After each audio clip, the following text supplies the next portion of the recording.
Ladies and gentlemen, welcome back for the final day of the 2024 ReSAKSS Annual Conference. Please welcome to the stage Dr. Malabo Declaration, Director of Communication and Outreach at Academia 2063, to set the mood of the day.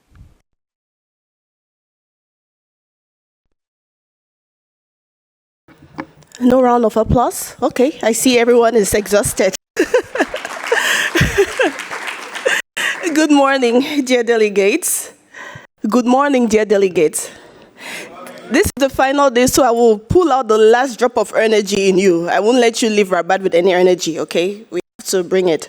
So welcome to day 3, the final day of the ReSAKSS Annual Conference, where we have been discussing advancing the climate and bioeconomy agenda in Africa for resilient and sustainable agri-food systems. We apologize for starting a couple of minutes late, therefore we won't beat about the bush. We are moving on to Plenary Session V, which is themed Fostering Green Growth and Bioeconomy Development Policies and Good Practices from Africa and Beyond. Please help me welcome our esteemed chairperson for this Plenary Session V, Senior Fellow at the Policy Center for the New South, Dr. Nusa Shekuni.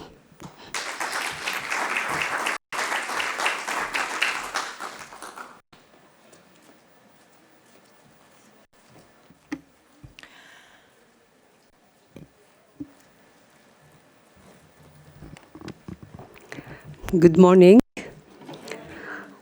Lots of energy in the room, right? So let's begin.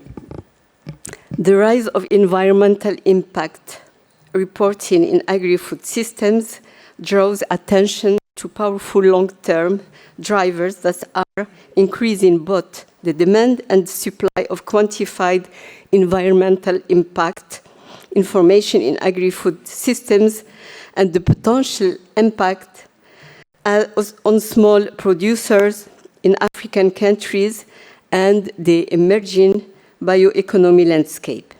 Fostering green growth will therefore require compliance with set requirements. In this session, the conference will engage on what this move really means for Africa's efforts to transform its agri-food systems as it seeks to expand trading with other parts of the world. This session is also an opportunity to have a conversation and share experiences around main policies and good practices in promoting bioeconomy across Africa and other parts of the world. So now let me invite Dr. Paul Maina Gutiga, Senior Scientist, Academia 2063, to give the recap of Day 2 and the objectives of Day 3. You have the floor. Yes, so thank you very much, Chair. Good morning, ladies and gentlemen. My name is Paul Guthiga. I work as a Senior Scientist at Academia 2063 in the Department of Knowledge System. I also work as a technical lead for ReSAKSS in Eastern and Southern Africa. So this morning, I have the pleasure of giving you a recap of the day yesterday. It was a full day with a lot of activities. And we had a chance to hear from many speakers and interact with the content of their presentation in the plenary Q&A session and also in the panel discussions. In essence, yesterday, we continued with the journey that we began the day earlier, going through the chapters of the ETO for the 2024. And we actually had 3 plenary sessions and a final one, a spotlight plenary session that focused on the LAN and the e-Atlas. So the day substantially began as it has today with a recap that was provided by my colleague, Yassine Barry. Before we went to substantive plenary session 2 that focused on climate change impacts and opportunities in African agri-food system, which was chaired by Professor Dilys McCarthy, and there were 3 presentations. The first presentation was done by Jean-Paul Faye, on tracking and measuring GHG emissions, basically focusing on methane and soil carbon. In this presentation, the presenter presented an innovative methodology for measuring methane emission using remote sensing satellite data, using a methodology which I recall called TROPOMI. And based on this methodology, the presenter showed that the continent can actually generate its own reliable estimates of methane emission rather than having to depend on figures that are generated elsewhere and average for the continent. The second presentation was made by another colleague at academia, Dr. Tankari, and it was on the impact of climate change in African economies and opportunities for agri-food system transformation. In this presentation, basically, Dr. Tankari showed us that the warming in the African agri-food system is actually, or in the continent, is actually higher on average at 0.3 degrees Celsius per decade compared to the global average of 0.2 degrees Celsius per decade. He basically indicated that climate change is causing huge losses. He provided an estimate of about $85 billion and 110 million people affected. And he gave us the pathway through which these impacts of climate change are being actually felt in the agri-food system through productivity, employment, prices, and trade. And basically, he said that going forward in the post-Malabo period, there will be need to consider actually the macroeconomic impacts of this climate change in the agri-food system. So after, of course, those presentations, we had the plenary Q&A, followed by an interesting panel discussion that had 4 people. Allow me to use just their first names: Soa, Aliun, Roberto, and Clement. And they provided very interesting insight. And here I just would like to highlight some of the things that came up from there, that climate change is a complex phenomenon, and that really to analyze its full impact, you need to look at it from an economy-wide lens. Looking not just at the agri-food, but its impact through in the environment, in health, in energy, in infrastructure, and all that. So at that point, we of course went for the coffee break, and we came back for Plenary Session III that was focusing on Africa's climate agenda, vulnerabilities, adaptation option, and finance, that was chaired by Madame Nadine Bossa of IFAD. And the first presentation was made by Cecilia on innovative financing mechanism and climate adaptation in Africa agri-food system. And the highlight here, she showed us that only 4% of the global financial flows in climate actually are coming to the agri-food system. The sad story is that is not going up, rather it is declining. She highlighted some of the barriers to the financial flows, climate finances into the agri-food system, technical, institutional and governance, and also structural and finance. And she provided some, she of course indicated that the potential is big, there's a huge amount of money available, but we need to address those challenges. So the second presentation was made by another colleague at Academia 2063, Samban Yad, on climate risk and vulnerability in Africa agri-food systems.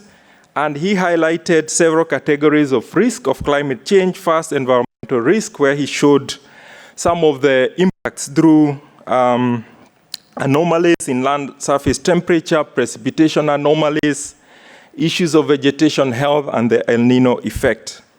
And of course, he also went ahead to show something about household vulnerability risk using the case of Rwanda and Senegal. And he highlighted the issues of data that are necessary to do those kind of work. So the third presentation was by Getao Tadese on climate adaptation options in Africa, basically looking at adaptation and effectiveness and challenges, and he informed us that the purpose of adaptation really ultimately is to build resilience, but in between there are some intermediate outcomes that are also important to track. He took us through 6 categories of climate adaptation actions, and he highlighted the need to scale up this adoption of adaptation measures at higher level. Of course, after that, plenary Q&A, then a panel discussion that included Iman, Cecilia, and Getao himself. And after that, we went for lunch. So I will not tell you a lot of what happened there. You already know. But after lunch, we had the session 4, or the third session of the day, which was on bioeconomy. So basically, bioeconomy in African economies, potential and opportunities for regional cooperation and integration. And it was chaired by Professor Christian Henning of Academia 2063. 4 presentations were made quickly. The first presentation was on the converging climate change and bioeconomy agenda in the context of Post-Malabo agenda that was made by Augustine. Here he helped us define the concept of bioeconomy, careful, based on the discussion we had the previous day on the issue of this new concept and how to introduce it to the policymakers. But basically, he also highlighted efforts that have been done globally, continental, regional, and country level in formulating bioeconomy policies and strategies. The second one was made by Julius Echuru on the business case for bioeconomy, value proposition for bioeconomy in Africa. And basically, he made a case for bioeconomy, saying it offers new goods, it offers new services, it is good for the environment, it helps reduce emission of GHGs, and also new opportunities for new jobs. The third presentation was on bioeconomy and nutrition, made by John Ulimwengu of IFPRI. This was an interesting one, where he made a case for bioeconomy in providing high nutrition value. He compared, for example, the nutritional value of consuming insects compared to beef, and he showed that actually a lot of those had higher content of nutrients, and also with the additional benefit of reduced greenhouse gas emission. The fourth presentation was by Aisha on bioeconomy pathways, experiences from Africa, Asia, and Latin America, where she basically gave experience of a number of countries in Africa, also in Asia using the example of Thailand, and also South America using the case of Brazil. She basically highlighted the need for coherent national strategies for sustainable bioeconomy, and also the need for regional and international cooperation on these matters. Following that, we had a plenary session that had Aisha, Julius, and Gideon from GIZ. And a few issues that I just want to highlight there is on the need for African leadership at not just the science, but also the political level to actually embrace a bioeconomy because of the potential that it offers. But of course, I think they were, examples of when climate change discussion became part of policy, how skeptical people were. But with more understanding, then it has been embraced. Hopefully, this will be the path that bioeconomy will follow. There is also need for bioeconomy policies that create synergies across all sectors, and also investment plans. It's not just policies, but investment plan. I think Julius took the opportunity to tell us that the upcoming Bioeconomy Summit is for the first time happening in Nairobi later this month, and I thought I should just repeat that.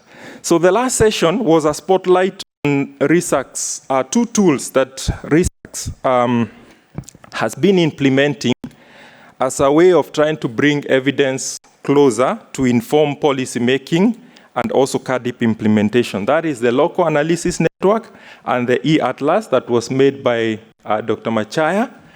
And he basically told us that the local analysis network is actually a broker of knowledge between those who generate knowledge and data and those who use it. And he also helped us to understand that it is a mechanism for organizing even the knowledge generators to be more effective in informing policy. We were exposed to the e-atlas tool, what it offers, kind of data, its potential, actually to inform policy, and we were informed that besides just mapping the data, there are also additional tools for helping policymakers do a little bit more analysis. So we had Q&A, and I think the day sort of ended almost there, although Gitao did do a highlight of the day. So I'm sort of repeating and hopefully expounding a little bit, but that was done yesterday. But I think the highlight of the day was that after the workshop, we were cordially invited by CNS and the workshop organizers for a dinner. And I think all of us can attest that it was an excellent one, and we join me in thanking the organizers for, this excellent traditional Moroccan dinner with the music in the background in a traditional setting. I think all of us did enjoy the hospitality, and we thank you very much. So today, we continue with the journey, as has been introduced by the chair. The remaining chapter, we have 3 plenary sessions. 2 will be on substantive presentation, and then the final one will be on closing. But we are actually towards the end of going through the chapters of the ATOR today. Otherwise, for me, I thank you very much for listening to me, and I wish you a fruitful day ahead. Thank you very much.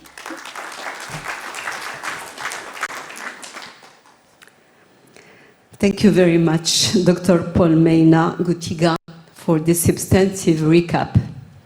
Now, I invite Dr. Cohen de Keyser from ECDPM, who will make a presentation, and you are going to watch the video. I will present my key takeaways, explain shortly the Global Green Agenda, and describe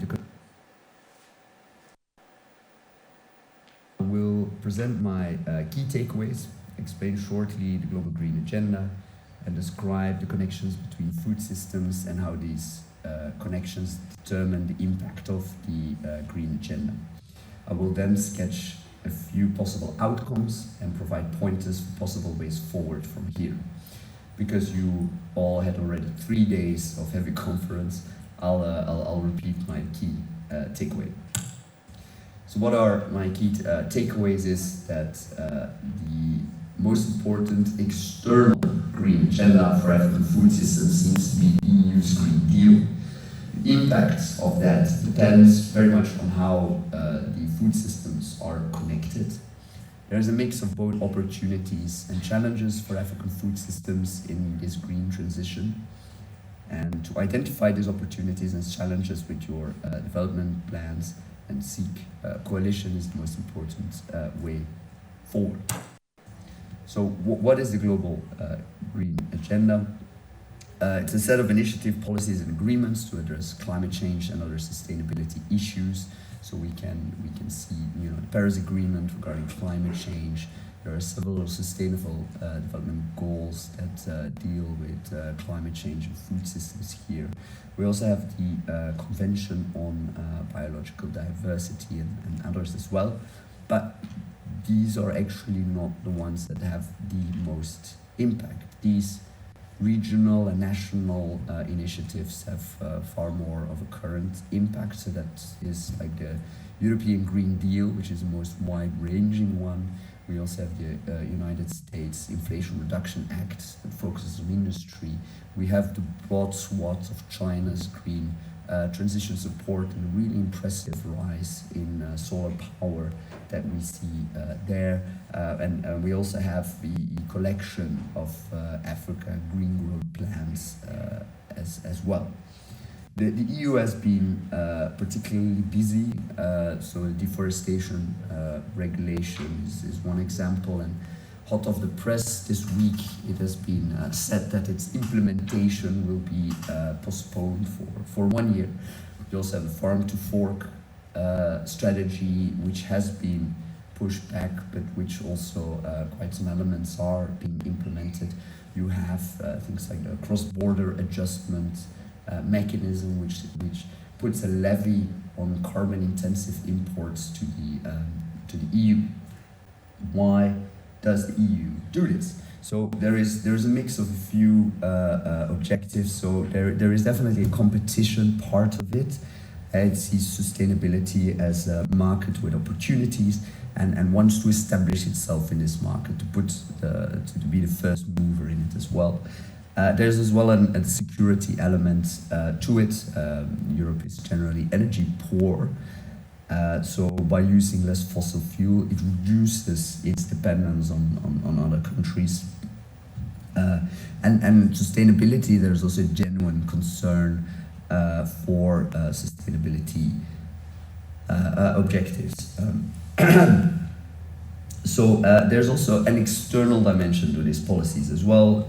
European companies and farmers, for example, this picture is from a recent farmers' process in Brussels, don't want to take on the costs of being more sustainable, to then be priced out of the market by competitors that don't have these costs. So Europe is very sensitive to this argument. So then they try to create a level playing field with competitors.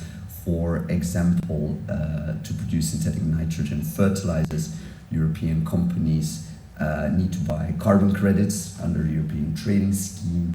And with the cross-border adjustment mechanism, imports of such fertilizers would have to pay a levy as well based on how pollutive they are. And through this mechanism, Europe wants to safeguard its own industries, and B as well sort of tries to spread its green standards globally. So how does it do it? Like I said, there is a stricter regulatory framework. There can be higher standards that products need to adhere to be able to enter the European market. There can be levies on how pollutive an import product is. There can also be guidelines for public investments. So we see that, for example, the European Investment Bank is much more sensitive or reluctant to invest in fossil fuel facilities, for example. So what does this all mean for food systems? Well, it depends on how the food systems are connected. So how are they connected? So we are, first of all, or Europe and Africa is first of all connected through trade. There's a lot of trade going on. The EU and Africa import and export about the same amount of agri-product each year from each other. So this is around, recently it's around 23 billion euros. But interestingly, Sub-Saharan Africa exports more value to the EU than it imports from the EU, and is thus a net exporter to the EU. How does this happen? Is that the EU buys a lot of cocoa and coffee from Sub-Saharan Africa and exports cereals to North Africa. These kind of export chains, especially in coffee, especially in cocoa, provides livelihoods to millions of Africans in these chains. And if we look at a measure like the deforestation regulations, which stipulates that you cannot export certain products to the EU when grown on recent deforested land, this might impact this cocoa sector, especially because there is deforestation happening in the farming system in the cocoa sector, not so much in coffee. So Another way that Africa and Europe are connected is through science cooperation. So the EU works together with quite a bit of African partners in science-funded programs. There are investments. EU companies invest in African agriculture. For example, there is the Ethiopian, Kenyan floriculture sector, but European investors are certainly not the only one investing in Africa. We have a lot of Gulf states as well, Brazilian, that invest as well. There is not all linkages and connections are positive. We also have pollution. Europe is a major emitter of carbon and other greenhouse gases. And this climate change impacts African food system and farming systems specifically. There is development cooperation. The EU plus its member states are the largest providers of development cooperation, or the largest funders of development cooperation. And we see that there is now as well, which is green transition, there's a change in priority when it comes to agricultural support. So there's now more talk of things like agroecology, for example, which might or might not be what actually the certain countries need. The direct impact then of these changes in policies that cascade through these connections will depend on the country. For example, it depends if you historically already deforested loads of lands or not. It will depend on the value chain. For example, are your products part of the products covered under the deforestation regulation? Are you a carbon intensive value chain? For example, a lot of the floriculture products are flown in by airplane to the EU, and we can expect that these airplane fuels, for example, will be increasingly taxed in the future. And then it also depends on farming and market structures. Can you make the investments to comply with higher standards? So what are possible outcomes? So with higher standards, we see that the more wealthier farmers will gain, that can make investments, that can keep on exporting, and others will seek different markets. For example, there might be a more attractive continental African market. The Asian market might become more attractive. There might be indirect impacts on higher food prices, because if Europe in a farm-to-fork strategy might have an impact on the amount of food that is being produced, and the EU is the biggest exporter of food in the world, then that might impact food prices because there will be less export. So again, producers can then gain on the African continent, but consumers can suffer. There is the externalization of pollution, meaning that the EU pushes its pollutive industries or sector outside of the continent, where it will then pollute there and will become then sort of a green island. And there might also be the discussion about limiting of development space, for example, limiting the ability of African countries to expand their agricultural land. So the issue overall is that EU and African food systems are at very different development points, have very different priorities, have very different needs and wants. And one impact that I'm sort of concerned about is that when we look at sub-Saharan African demographic and economic growth and so on, it's likely that even with agricultural acceleration, that it will depend more on food trade. While that food might not come from the EU policy might impact global food prices and can just then impact sub-Saharan African consumers. So overall, there is a mix of opportunities and challenges in this green transition agendas. So one of the ways forward that I would say is that these opportunities and challenges should be identified, analyzed, and find out what it means for your particular context. Then there's also need to be sort of like a discussion or analysis of the alignment and tension between your development plans and what is happening in the rest of the world. The EU needs to do that. I think African would benefit as well from doing that, and not sort of develop these policies as if you're focusing only on your part, because we are connected. I think that there is definitely a lot of space or need to bring the potential impacts of EU and others policies on your food systems to their table. Make them aware about what the potential impacts might be of their policies, so that they are more taken up in their decision making, so that other measures can be taken to limit or these unintended consequences, as it may be. And then increase and deepen dialogue with your partners. You need to make your vision come true, starting really from the complexity of food systems, which are really very complex, and these connections, which I think we're just at the start of exploring about where these connections are there, and what and in which direction they are moving. So my key takeaways is like the most important green agenda for African food systems seems to be the EU's Green Deal. The impact depends on how these food systems are connected. There's a mix of both opportunities and challenges. And then I think that the best way forward is to identify these opportunities and challenges, connect them with your development plans, and seek coalitions to implement your vision.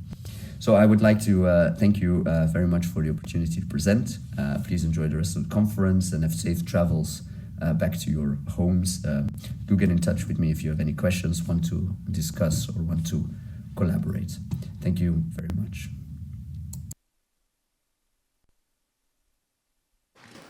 Thank you, Dr. Cohen de Keyser, for this informative presentation. Now I invite Dr. Julius Ekuru, Principal Scientist and Manager, Research Innovation Coordination Units, BioInnovate Africa International Center of Insect Physiology and Ecology, to give his presentation on climate action and bioeconomy transition as key elements of the Post-Malabo agenda. The floor is yours. Thank you. Thank you, and good morning, everyone. So I'm presenting this chapter on behalf of my other co-authors, Maumini Savadogo and the BC Araba, who couldn't be here with us this week. So we are going to look at the chapter which talks about climate action and bioeconomy transitions, focusing on the post-Malabo and the integration with the CAADP initiatives. So here in this chapter, we try to converge the different concepts that we've been hearing, and we try to clarify bioeconomy with these related concepts, and propose what we call an integrated approach towards understanding this bioeconomy. So some of the key concepts, one of them is the green economy, and I think Dr. Cohen, the previous speakers, talked about this quite well. So we have the green economy, which emerged around 2008 with the financial crisis, and pushing for more investments in green projects. It was also amplified in 2012 in some of the discussions, UN discussions on Rio 20 plus. So this idea of the green economy talks about the need for us to ensure reduced emissions, a need for us to also conserve our biodiversity, and so on and so forth, eliminating pollution, having renewable energies, and the like. The thing about the green concept, it's wider. It encompasses things like wind energy, solar energy, and others. And then the other concept, we see is the blue economy. Blue economy is the recognition that we have rivers, lakes, oceans, and a lot of activities that take place within this, of course, including biodiversity in the oceans, which is largely unexplored, but you also have transportation, you have livelihoods, and so on and so forth. And then we do have the circular economy, which I think is a very predominant concept, and the circular economy is kind of a move away from linear type of growth that we've been having, and recognizing that we all have one planetary boundary within which we need to work, and considering forces of thermodynamics and all that, these elements, outputs need to have a zero-sum kind of result. And then, of course, now when we look at these concepts, and when we look at the Malabo Montpellier panel, particularly their report of 2022, they did recognize that bioeconomy is kind of integral and contributes to the aspects of the SDGs, the climate discussions, and so on. So this is why we proposed in this paper to place bioeconomy at the intersection of all these concepts.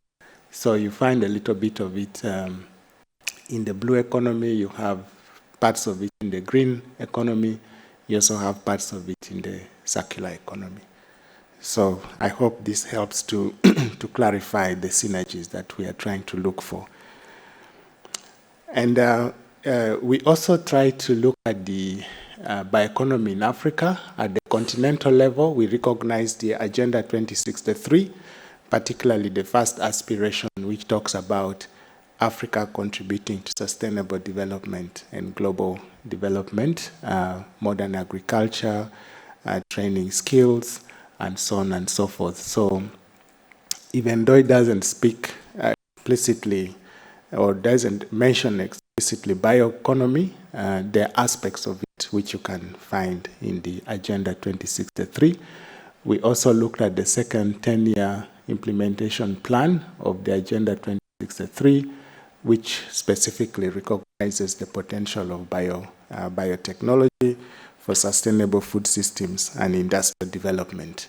And then we also looked at AU's climate resilience and green recovery strategies, which also talk a lot about climate change, adaptation, and different actions that would reduce emissions. So even though these do not explicitly mention bioeconomy, again, we see elements of bioeconomy in this. And then at the regional level, we looked at the different regional economic blocks. I think the one that stands out very clearly with a dedicated bioeconomy strategy is the East African Community. But also this strategy actually draws from the East African Community Vision of 2050, which talks about sustainable development and puts a lot of emphasis on developing or increasing productivity of agriculture, renewable biological resources, indigenous knowledge, and others. So just to note that East African Community is the first regional economic bloc that has a dedicated regional bioeconomy strategy. East African Community has 7 member states, and there are others like Somalia who are intending to join soon. We also looked at ECOWAS, particularly the climate strategy. The ECOWAS Regional Climate Strategy and Action Plan is also fairly related to bioeconomy. We looked at SADC. SADC doesn't have a dedicated bioeconomy strategy, but within their Vision 2050, there are aspects of it. And then also the Economic Community of the Central African States also have their strategic plan, which has certain aspects of it. But again, unlike East African Community, these regions do not have a dedicated bioeconomy policy or strategy. We looked at the Nairobi Declaration following the climate summit, and these are some of the things that they propose within this declaration: scaling renewable energy across the continent, which in our case, of course, would include biological-based energy, putting a lot of focus on agriculture and forestry as carbon sinks, and these days we talk about carbon farming and so on. Regenerative blue economy, especially when you consider the African island states, and then they put a lot of emphasis on increasing continental collaboration through trade and technology transfer.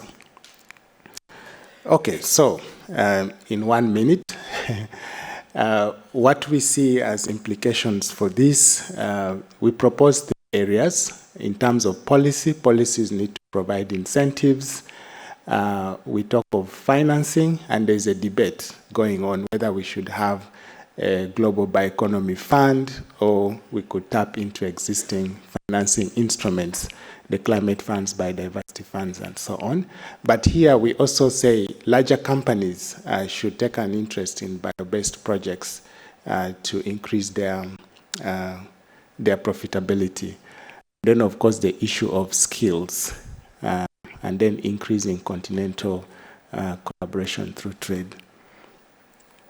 So in conclusion, we think that Africa has, even though it has low carbon emissions, but it has a competitive advantage in developing a bioeconomy. This is really our message. And we also say that, like East African Community, the other regional economic blocks could also do some kind of either roadmaps or regional strategies for bioeconomy. And if we have different regions having different strategies, then those would converge into what we call the African bioeconomy strategy, or a very clear understanding of the African bioeconomy. Yeah. So thank you very much for your attention.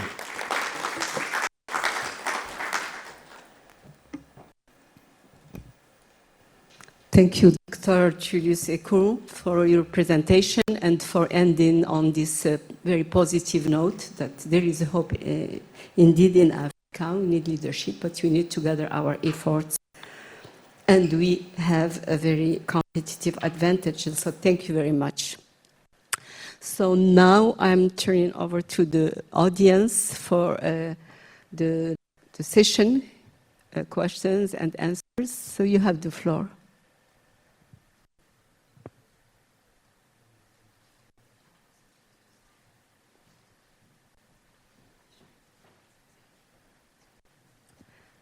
Yes, please, if you can present yourself. Okay. Thank you. My name is Gita Otades. I work for Academia 2063. So my question is just a sort of comment for Julius. I think we have been discussing for the last 2 days about how to convince our policymakers about bioeconomy. And in your presentation, you are saying we have to start from the regional blocks. Taking the experience of the East African community where they have developed this bioeconomy strategies, and then you are pushing for the other regional blocks, the ECOWAS, maybe COMESA and SADC and all these things to develop their own bioeconomy strategy, and then finally it becomes a regional one. Is it the right strategy? Shall we start from the countries or shall we start from the regions? Which one is the best approach, I think, to me? That's where I see some opportunities at country levels, because in many countries we have the Ministry of Innovations, technology, and all these things. So if we start from the countries, and we might be more successful. But you can share us your experience. Thank you.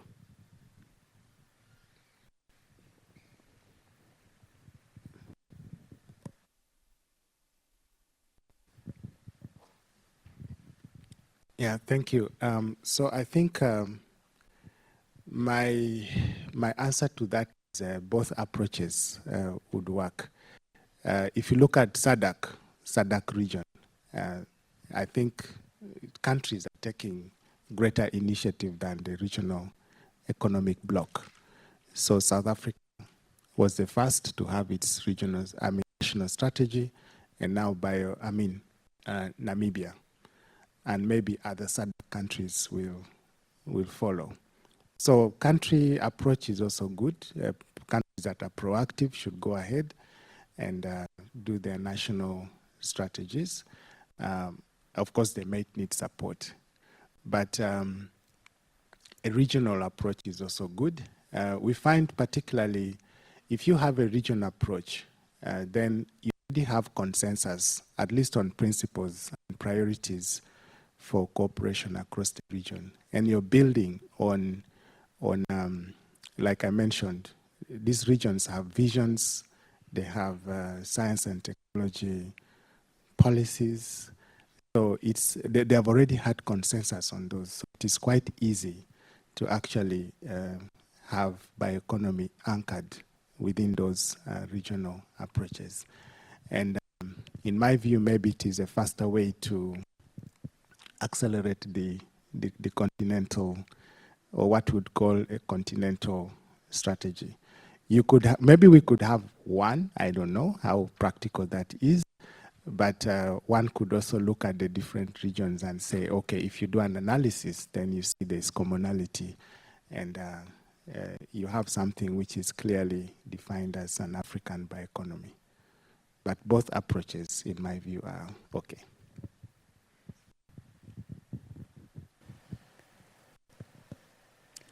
Yes, please.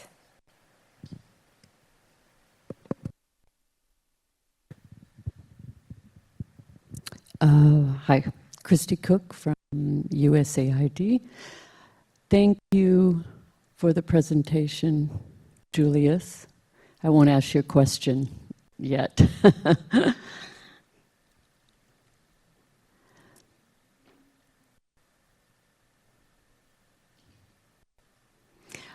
Okay. You had to kind of rush through the last slide or two, and as head of sort of a policy division, we look very closely at what are the governance structures at the country level, what are policies, incentives to direct private sector and other stakeholders toward certain directions. So you had a line which said policy incentives, tax relief, enforced bans, and regulatory standards. And I just wondered if you could elaborate a little bit on what are some of those policies. Can you give examples? And particularly tax reliefs, what would that incentivize? Thanks. Thank you, and I'm sorry that I had to rush my slides. I was looking at the time here. I had about 1 minute, but thanks for the good question.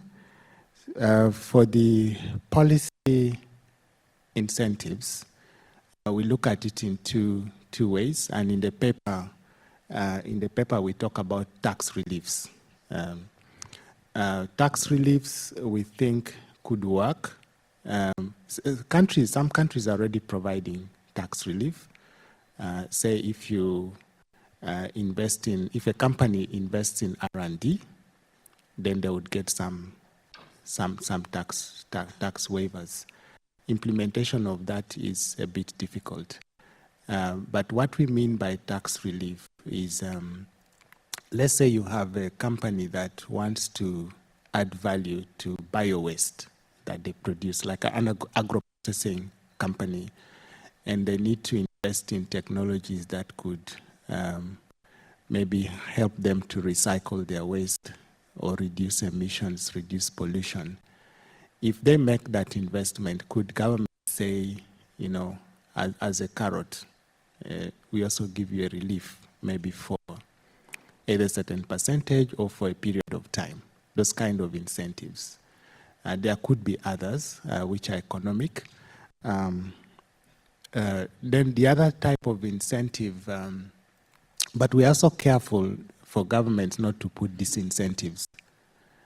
For instance, in access to biological resources, we want this to be more enabling, not to be hindering progress. So we back that argument. But the other type of incentive we present in the paper is implementation of certain regulations. A good example in East Africa is a ban on single-use plastics, for instance. I know Rwanda is implementing it very well. Other countries are trying. But we think that if you implement this, enforce these regulations, then you also give incentives to especially research institutes, universities, companies to develop alternatives. That would help, push or advance this bioeconomy forward. Yeah, thank you. Don't hesitate. If you have questions to Dr. Kaiser, I think he's still with us. So please, you have the floor, and then somebody else maybe here. Yes, thank you very much. My name is Olawale Olaide from University of Ibadan. Thanks, Julius, for the presentation. I want to build on the question that was asked earlier by my colleague here, saying which one is easier pathway to move to scale up this process. Is it going by region or by countries? Maybe, I'm not sure if Julius is aware, there's, at the STC of last year, 2023, the African Union, the STC, approved the, what we call Circular Economy Action Plan. And I think that's, okay, maybe because I talk about circular economy, I think bioeconomy is a subset of circular economy. So I think since we already have a strategy action plan for circular economy, won't it be better in the spirit of cooperation to see how we build in, look at that document and see how we build in bioeconomy into the concept and move together instead of having circular economy, blue economy, what other economy? Green economy and the gray economy. Because we also talk about gray economy, right, as a focus for development. So I think it is better to come under one umbrella. Maybe the bioeconomy summit and circular economy summit should be having a session to discuss how we collaborate across these economies to bring this to fore. The second one is, how do we implement? You mentioned, I was just about to say, but let me emphasize that Rwanda is one of the leading countries that is success, we can count as success stories in developing a policy that bans and provide alternatives to single-use plastics.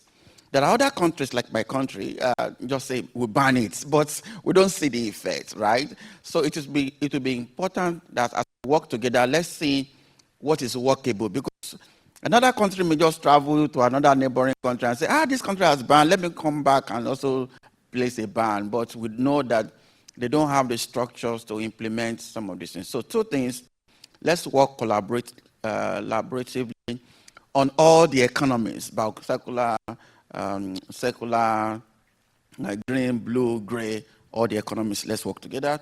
The second thing, let's form a strategic policy that we effectively curb this process of moving, because in one of the PhD students that I supervised from University of Utrecht, the Netherlands, we also look at transboundary waste movement. So Europe may ban, but Nigeria say, bring those things here. So African countries are becoming dumping ground for things that are rejected elsewhere. So let's see how we work collaboratively to ensure a safe, resilient, and sustainable Africa.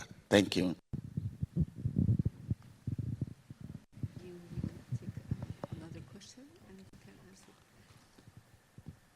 So So I'm going to take a second question, and then I will give you the floor to answer. So please, you have the floor. Thank you very much. Mine is to Dr. Cohen. I can't pronounce the other word. The case. I'm sorry, Dr. Cohen finally is not with us, so I'm sorry. Okay.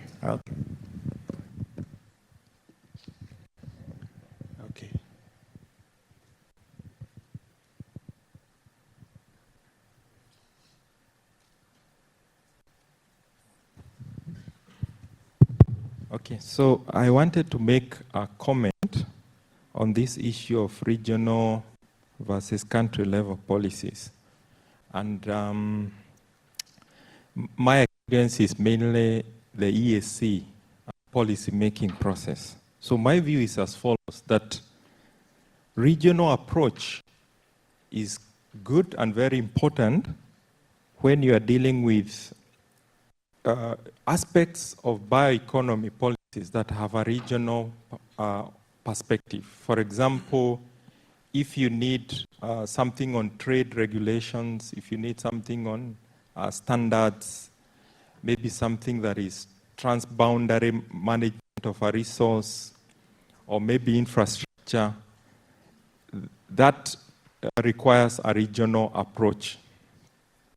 The downside to a regional approach is that, for example, in, say, ESC, you may agree on a policy at the regional level, but for it to become effective for implementation at country level, there are other domestic, very bureaucratic processes that take very long. And actually, if one partner states, particularly for East Africa community, if one partner state does not assent to the policy, it cannot be implemented.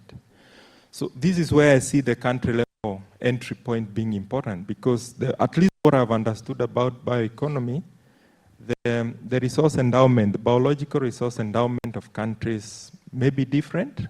What is available for them to utilize may be different.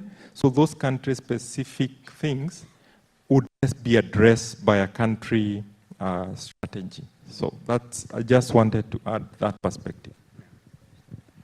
Okay. Yeah, thank you for that perspective. Of course, we can add training and mobility of scientists also in that regional. So thanks, Paul. Dr. Ladawe, thank you for your, I think we can debate, and we're also going to probably have space economy soon. So, but I think that's why we are even here, and I'm happy that this CAADP process is integrating bioeconomy within the CAADP, Post-Malabo CAADP, process. I think globally, people are doing that. FAO, for instance, the Food and Agriculture Organization of the UN, in their science and innovation agenda, they also have bioeconomy, and they have a big program on bioeconomy. So that's good. I think we should encourage that. And as I said in the presentation, even though bioeconomy is not explicitly mentioned, you can actually see elements of it within all these different strategies. The only thing about bioeconomy, it also has its unique features. And that's why in that Venn diagram, we tried to put bioeconomy in the middle there, because the others are maybe, as you say, a subset. But we try to put bioeconomy there and argue that it touches on different aspects.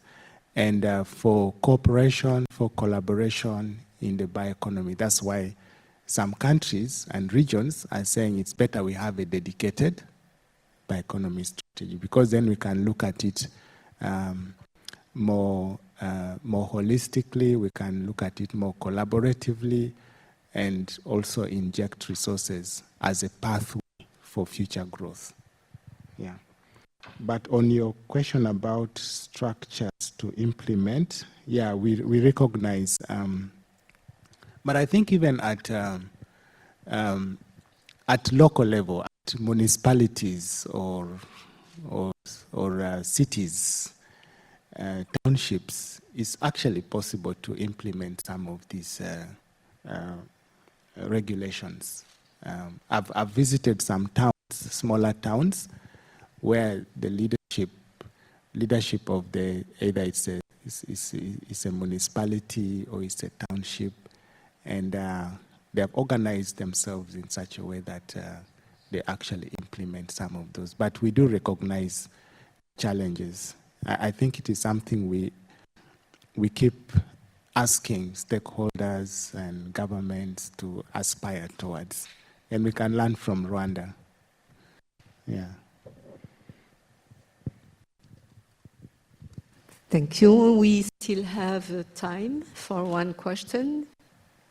There is. Yes, please.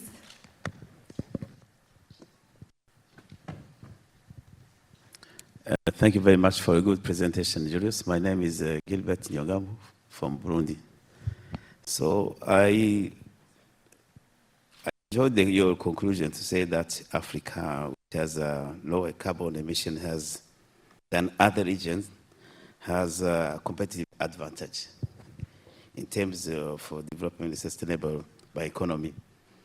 But when you see that this is an average, because you can say that the same way that Africa has this low carbon because it is underdeveloped region, the most underdeveloped in the world. So when you have this kind of average, you may have some good country or good students who are this good pathway, and other bad students. Some countries who are polluting a lot. So can you elaborate some good example for good countries in Africa and other bad, where you can spot out some recommendation? Thank you. I'll give you an example for Egypt, for example. So far that Egypt is a polluted country, so maybe, I don't know if you can elaborate more using what you studied. Thank you. Yeah, thank you so much. From Burundi, right? Yes, I love Burundi. You have great potential for bioeconomy, especially in biorefineries. And we actually established the largest biorefinery for essential oils in Burundi, in East Africa. It's the largest. Karire products. Maybe you'll visit them. But my take on this issue, I like the discussion we had yesterday to look at our low emissions as an opportunity. It is true, it's an average, but we also have data for each country. For me, my personal view is where the world is going, there is no excuse to say, because I'm a low emitter, let me take a pathway, growth pathway, with high emissions. I think we can leapfrog into that future of low emissions growth pathway. And this is what I advocate, because I predict there will come a time when for you to trade your products across the region or across the globe, they will have to look at your emissions. Just like now we look at ethical sourcing of material, whether you're exploiting communities or exploiting children and so on. It's also going to come. So you have to account for your carbon footprint in every development that you have. So for me, I argue that this is the time to leapfrog into that future where we take a growth pathway that is more sustainable. And I argue that bioeconomy can actually help us to do that. And that's where we have a strategic and also competitive advantage. And we've talked a lot in Burundi, and I'm happy to discuss with you some of the work in Burundi. Thank you so much for all answers that bring more clarification about the questions. Thank you for the room, for being involved in this discussion. So join me in thanking our presenter, Mr. Julius Ekuru. And now I would like just to invite, because you are moving to the next session for panel discussion, and I will invite the panelists to join me on the stage. Dr. Aisha Moussazi Nakito, Dr. Julius Ekuru, et Dr. Nancy Laibouni.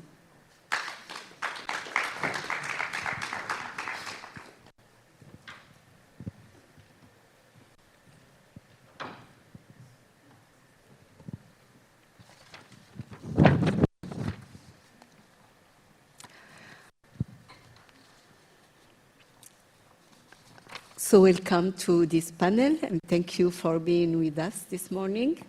Dr. Aisha Moussazi, she is a scientist and interim program lead, Malabo Montpellier Panel Academia 2063, yes. Dr. Julius, once again, thank you. And I just recall that he's principal scientist manager, Research Innovation Coordination Units, Bioinnovate Africa International Center of Insect Physiology and Ecology, and Dr. Nancy Laibouni, Associate Member, Council of Economic Advisor, Executive Office of the President, Kenya. So welcome.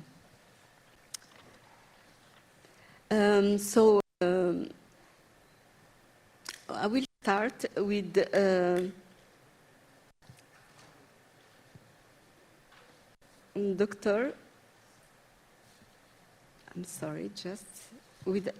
Aisha.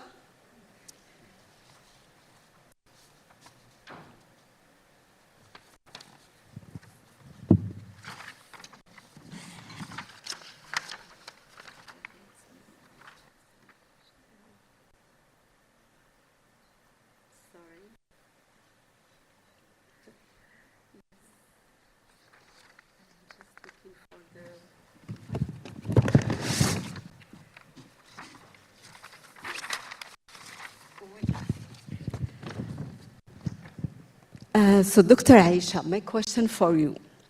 African Union has been working for more than a year now to develop a successor strategy to the current Malabo CAADP agenda.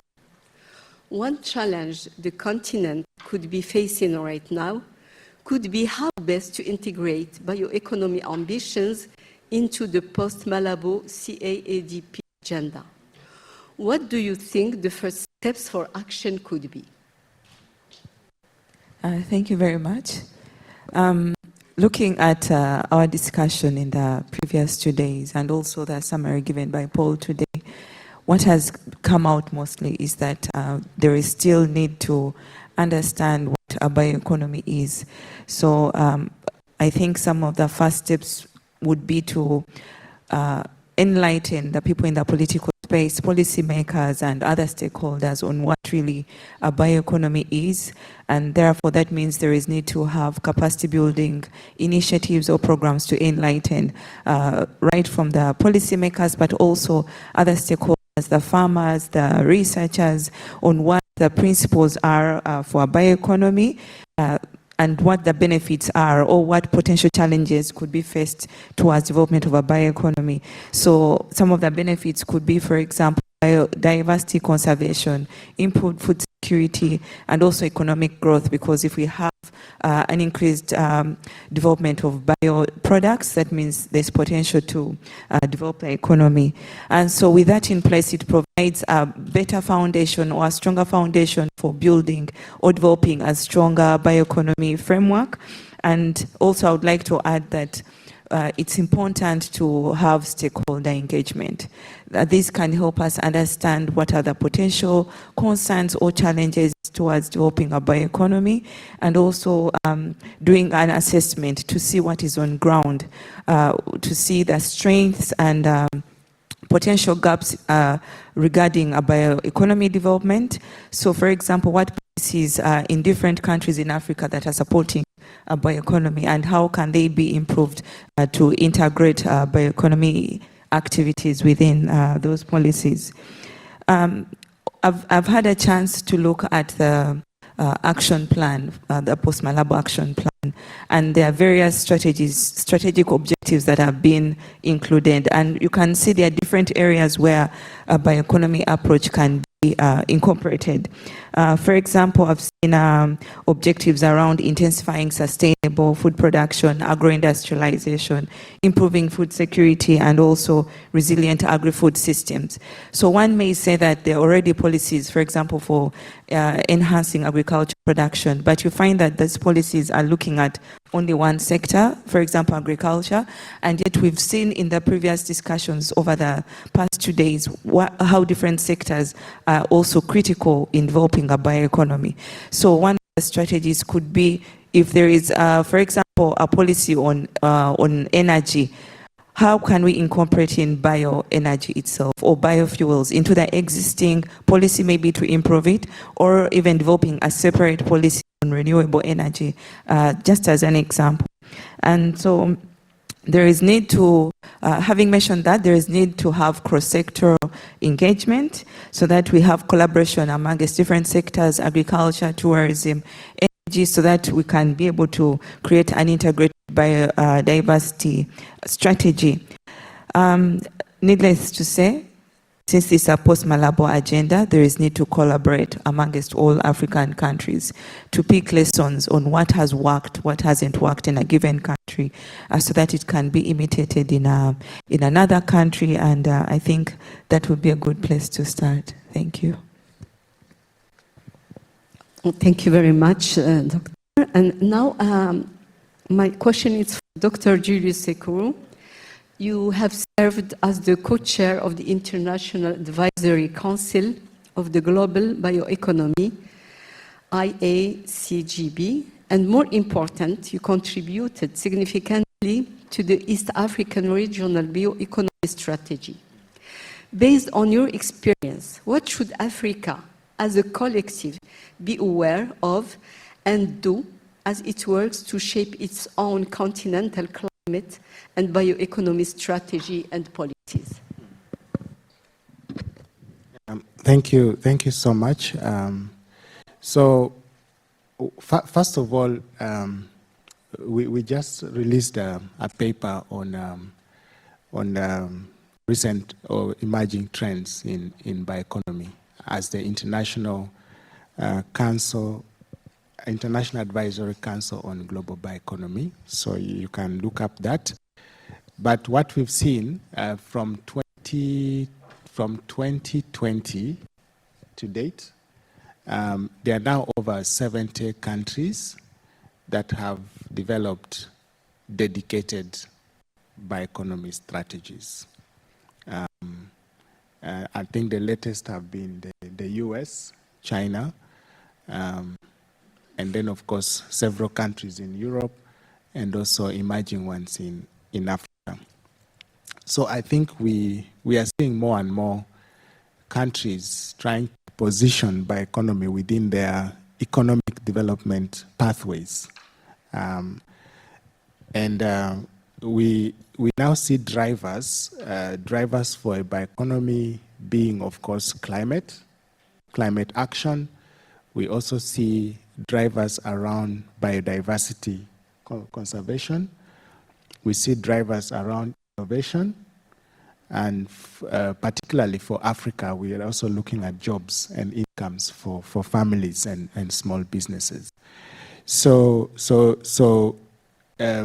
these drivers, we need to, as a continent, we need to position this. And as I mentioned, the African Union Agenda 2063, the very first aspiration is for sustainable global growth, sustainable development in Africa, and also contributing to global development.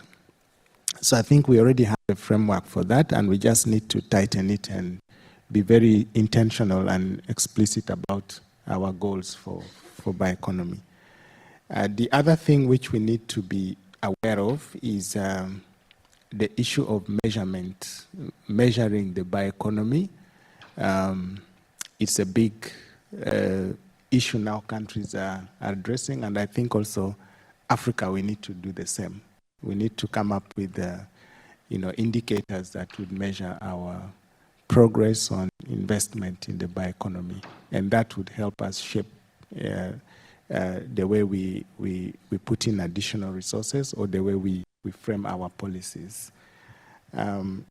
The other issue is on standards. There is a big discussion now on standards for bio-based products. And this is driven mostly by the US because they are looking at, trade. If you're going to trade in bio-based products, whose standards do we follow? If you're going to trade insect proteins, which standards should we follow? So there has this standards setting is something which is national, it's regional, it's also continental, and we need to pay attention to that. And then lastly, in my view, through the Global Bioeconomy Summit, we are now thinking of having a global mechanism for collaboration in the bioeconomy. Now, in Africa, we also need to be clear about if you have such mechanisms for global collaboration, who will be our voice? Who will be the African voice in such discussions? So I think for me, that's why I argue for a kind of clear framework or dedicated framework for bioeconomy, because these are not only national trends or continental trends, but they're also global trends towards a new pathway for the future.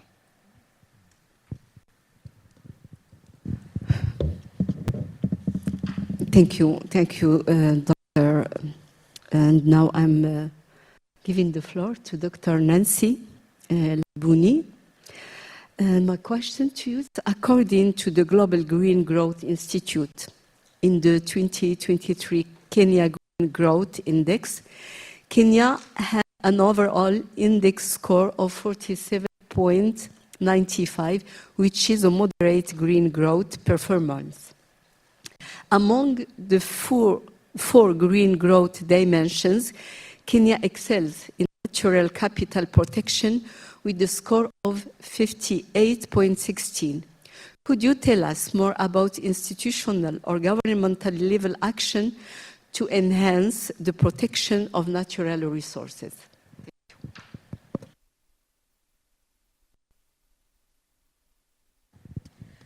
Good morning, and thank you for inviting us to participate in the panel.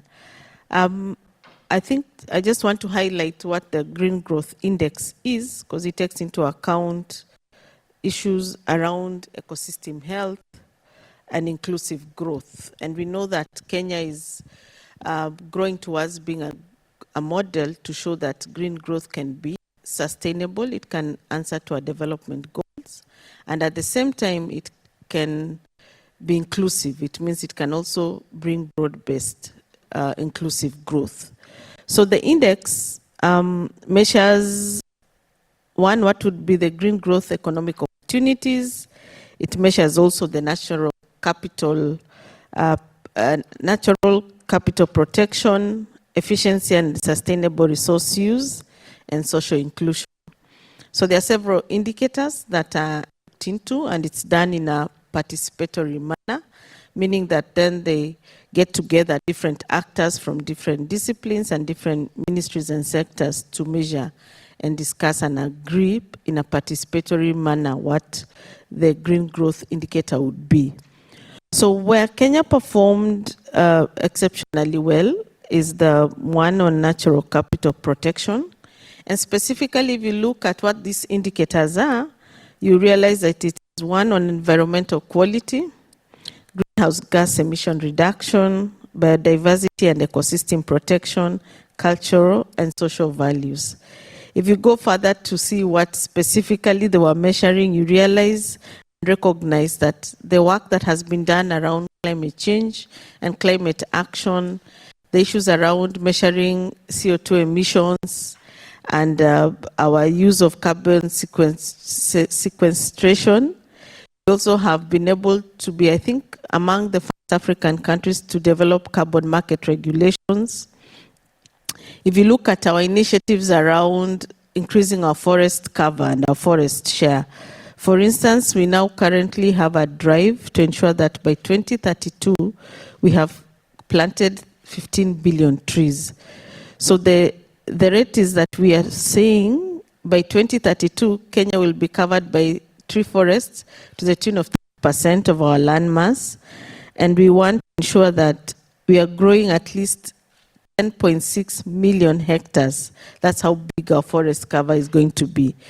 And this forest cover is not only going to be exotic trees. We have looked at having agroforestry, fruit trees. In agroforestry, we have the fruit trees, we have the indigenous trees. So it is a good mix or a good combination or cocktail of different trees and shrubs and forest cover, depending on the areas that they are growing.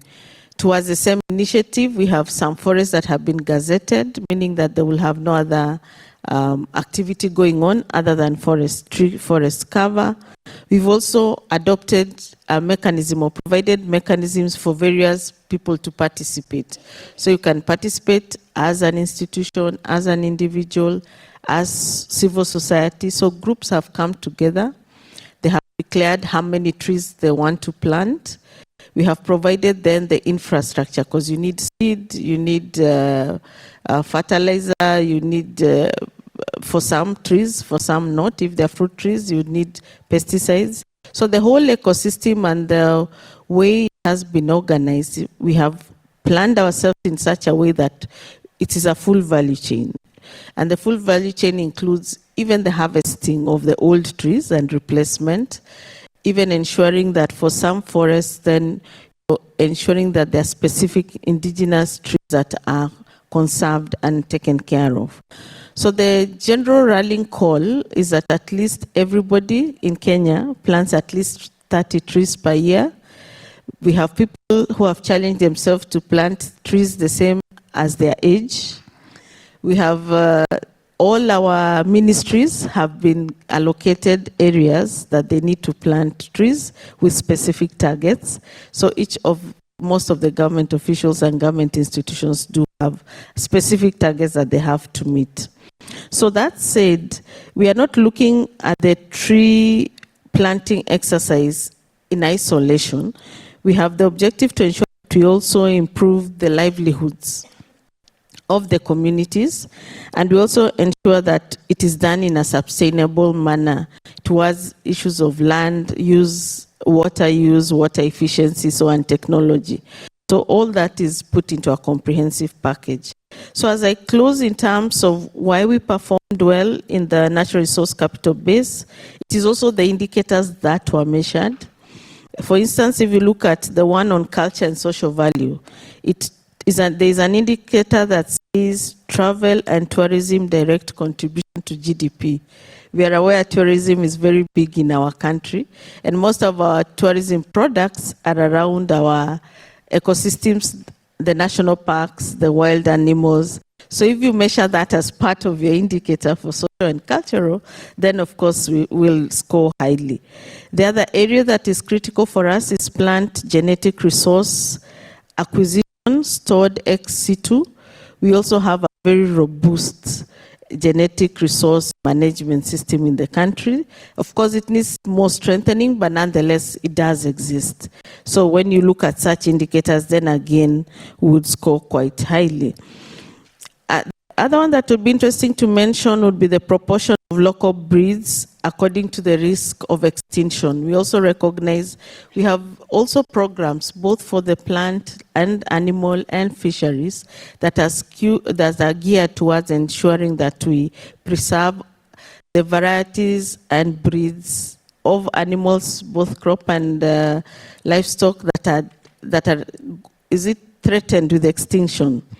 So we have several programs also geared towards that end.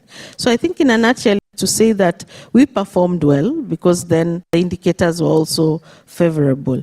But I will not end without mentioning the issue of data. If you look at how the green growth index is measured, there are issues around data availability and data quality. So I think we can, there's still space and room for growth. If you look at the report, they highlight the areas where they had data challenges. And on average, you can say 60% of, and for some indicators and 40% for others. But for most of the indicators, there's still a lot of improvements that are required towards ensuring that we have the adequate, good quality data and also the availability of data. So thank you. Thank you very much, Dr. Nancy. Just a few takeaways from this first round of discussion. I think it's very important to stress on the global approach you mentioned, or all stakeholders should be involved in shaping the policies and strategies. You have stressed on how to improve policies and putting innovation in the heart as a driver for the sustainable global growth. But also you've been talking about standards, how to pay attention to standards to meet also the challenges to collaborate with others, especially out of Africa. But also, yes, to include the different disciplines. In Kenya, you explained to us how you succeed, and indeed, the stakeholders once again and all disciplines have been involved. And you stress on something I believe it's crucial. It's the social values, and that is very also important, and also the data challenges. So thank you for this first round. And now I'm going to Dr. Aisha Moussazi. I would like to know, while bioeconomy is presented as an emerging integrated policy agenda in Africa, it has the potential to serve as a lever to support agri-food system transformation efforts. From the experiences documented from around the world and across African countries, what must we do to get this right and take advantage of the opportunities it offers? Okay, thank you very much. Having mentioned earlier about the need for capacity building, it takes us back to also training farmers on the bioeconomy practices and approaches along the food value chain, the processors, the end users, because at the end of the day, how can food waste be an opportunity to reduce food waste, but also in a way promoting a circular bioeconomy? So also having talked about how a bioeconomy should be integrated in various sectors, it takes us back to the curriculum for the young people in schools, right from secondary schools at universities. So for example, if you have students doing engineering, those in the education sector, those in those different sectors, how can they all contribute towards developing bioeconomy, and therefore at the end of the day to contribute to food systems transformation? So we need to incorporate certain modules that teach the young people and also other players along the food value chains on the best practices towards bioeconomy. And as we are looking at that, we find that there is need to invest in research and innovation because otherwise it will stop at just ideas on all those brilliant solutions that we come up with. So governments need to come up with innovative funding mechanisms, and also in collaboration with development partners, see how we can drive innovation. And we shouldn't leave out the private sector because they can also help in creating demand for some of the products that are generated from the research innovation. And going back to the government, it can support in providing a conducive environment for developing these bioproducts. Julius mentioned something to do with tax incentives. This can promote establishment enrichment of agro-industries, or looking at developing bioproducts for developing also a circular bioeconomy. Yesterday we gave some examples on insects, and there was a concern on why we about insects. But we want to say that it's not only insects. Different countries can look at different circular bioeconomy models and see what works best in their specific context. At the end of that day, we are all moving towards trying to transform food systems and ensuring sustainable ensuring food security and also climate change mitigation. Because with climate change mitigation, we are also trying to ensure that we have sustainable food production, and at the end of the day, food security would be achieved, or at least it would contribute to that. So basically, I think that would be one way on through which a bioeconomy can come into play regarding food systems transformation. Thank you. Thank you, Dr. Aisha. Dr. Julius, the Global Bioeconomy Summit, GBS 2024, will be held outside Europe for the first time in, I think, Nairobi. So Nairobi, Kenya will be hosting this 2024 edition, taking place later this month. You are one of the organizers of this highly coveted convening. What do you hope will emerge from this gathering, and how can Africa leverage this opportunity to shape the narrative around its bioeconomy agenda? Thank you. So all of you here, please come to the GBS 2024. The dates are 23rd and 24th of October, just 2 or 3 weeks from now. If you can't come to Nairobi, please join the conversation online.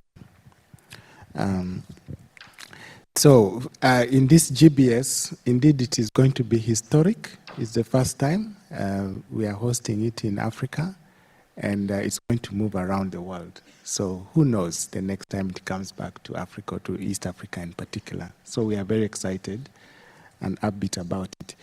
We shall be discussing what we call cross-sectoral topics. There are things to do with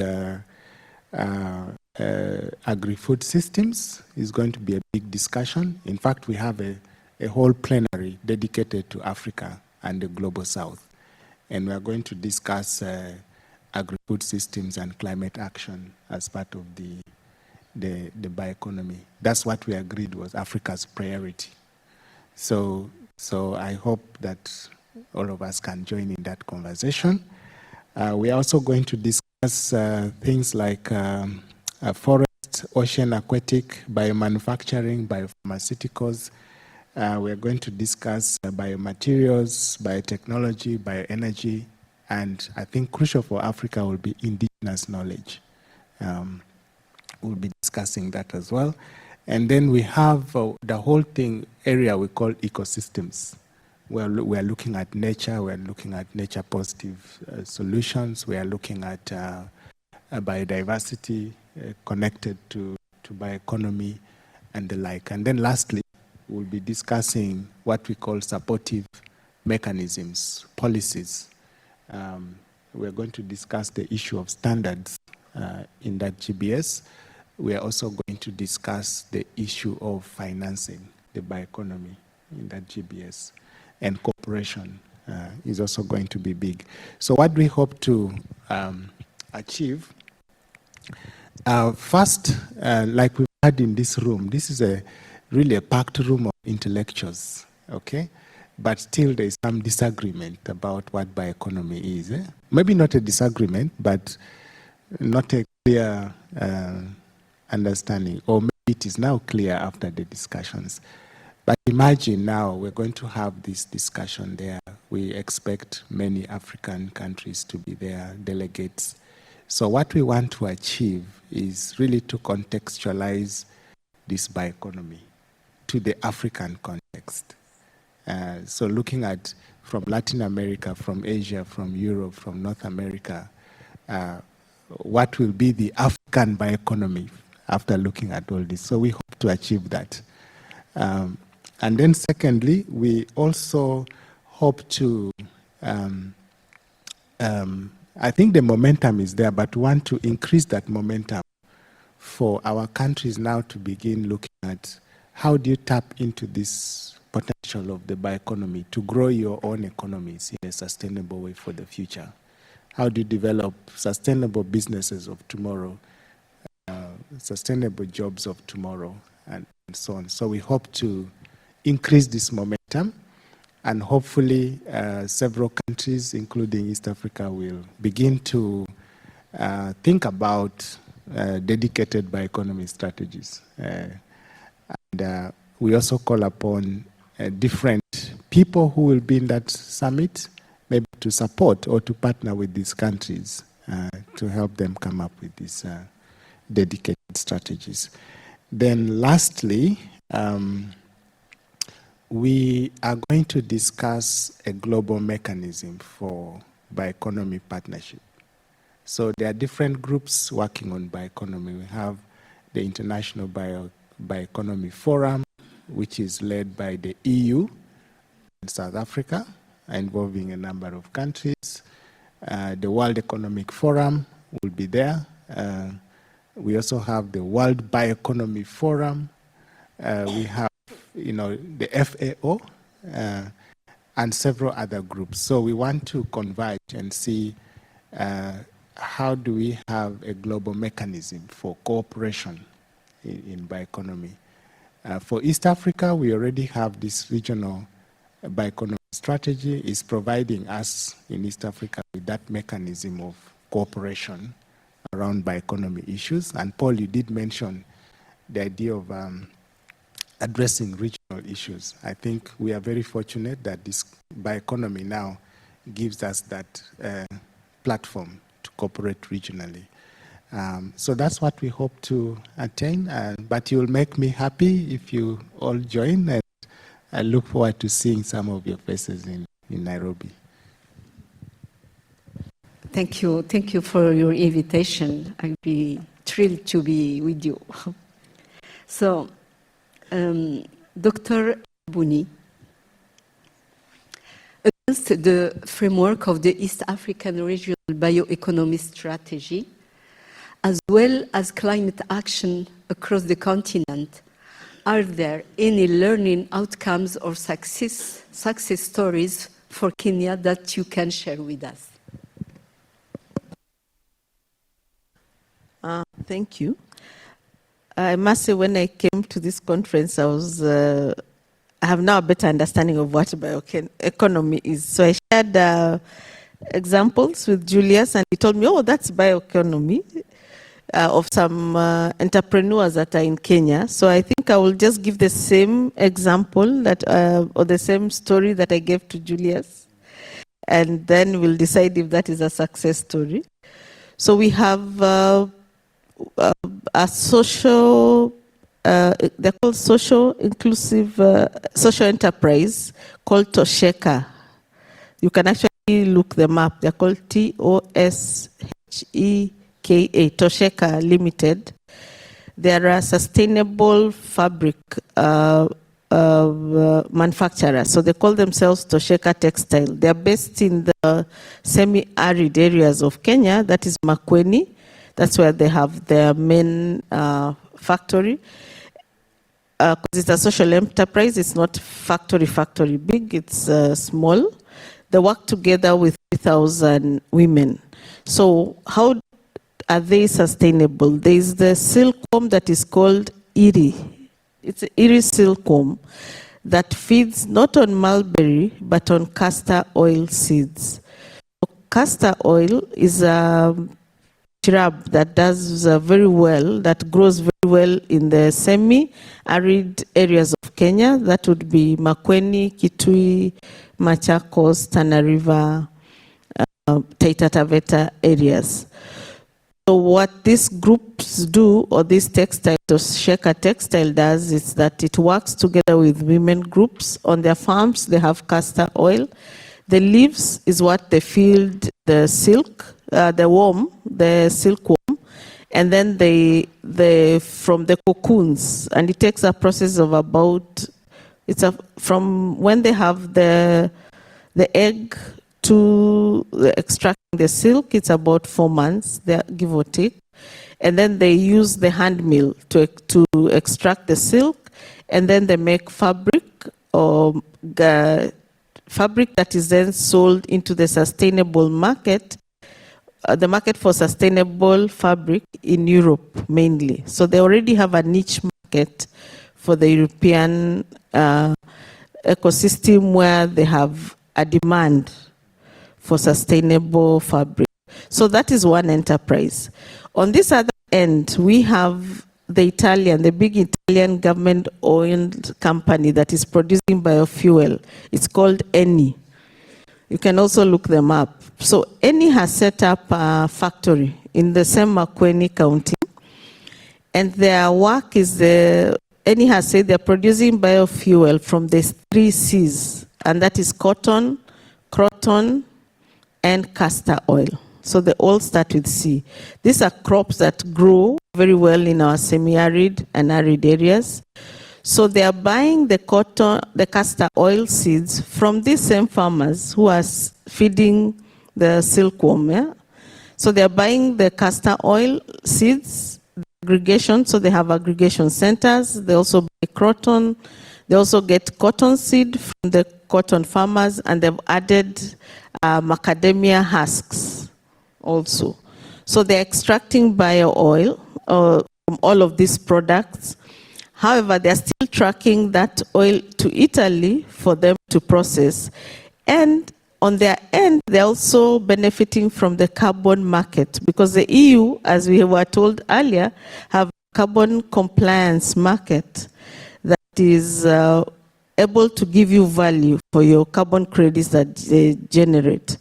So you can see that value chain that comes from the farm up to the global market, where we have Eni Oil, which is a global player, collecting carbon market credits from producing biofuels in a semi-arid area of Kenya. So you can imagine then the livelihoods that have been touched first from the technology, because they have a factory in Makueni. So they have to employ, of course it's quite sophisticated, so they're not employing very many people. However, then the farmers that are selling to them, the people that are doing the aggregation, the people that are living there, the infrastructure, in fact the neighborhood around where this factory is, you can see growth. Yeah? And that means they have provided a ready market for castor oil, cotton seeds, and macadamia husks. Then we have smallholder farmers producing castor oil that they can sell both the seed and the leaf, because the leaf goes into the silkworm, which is going into the niche market for sustainable fabric. So I think if that is bioeconomy, as Julius told me, that's a good example of a success story. And that's just one. We have some in clean cooking. So it's just that I was not familiar that is the example. But they have a clean cooking story also that we can also share as Kenya. But all of this is also available online, so you can just look them up. Thank you very much.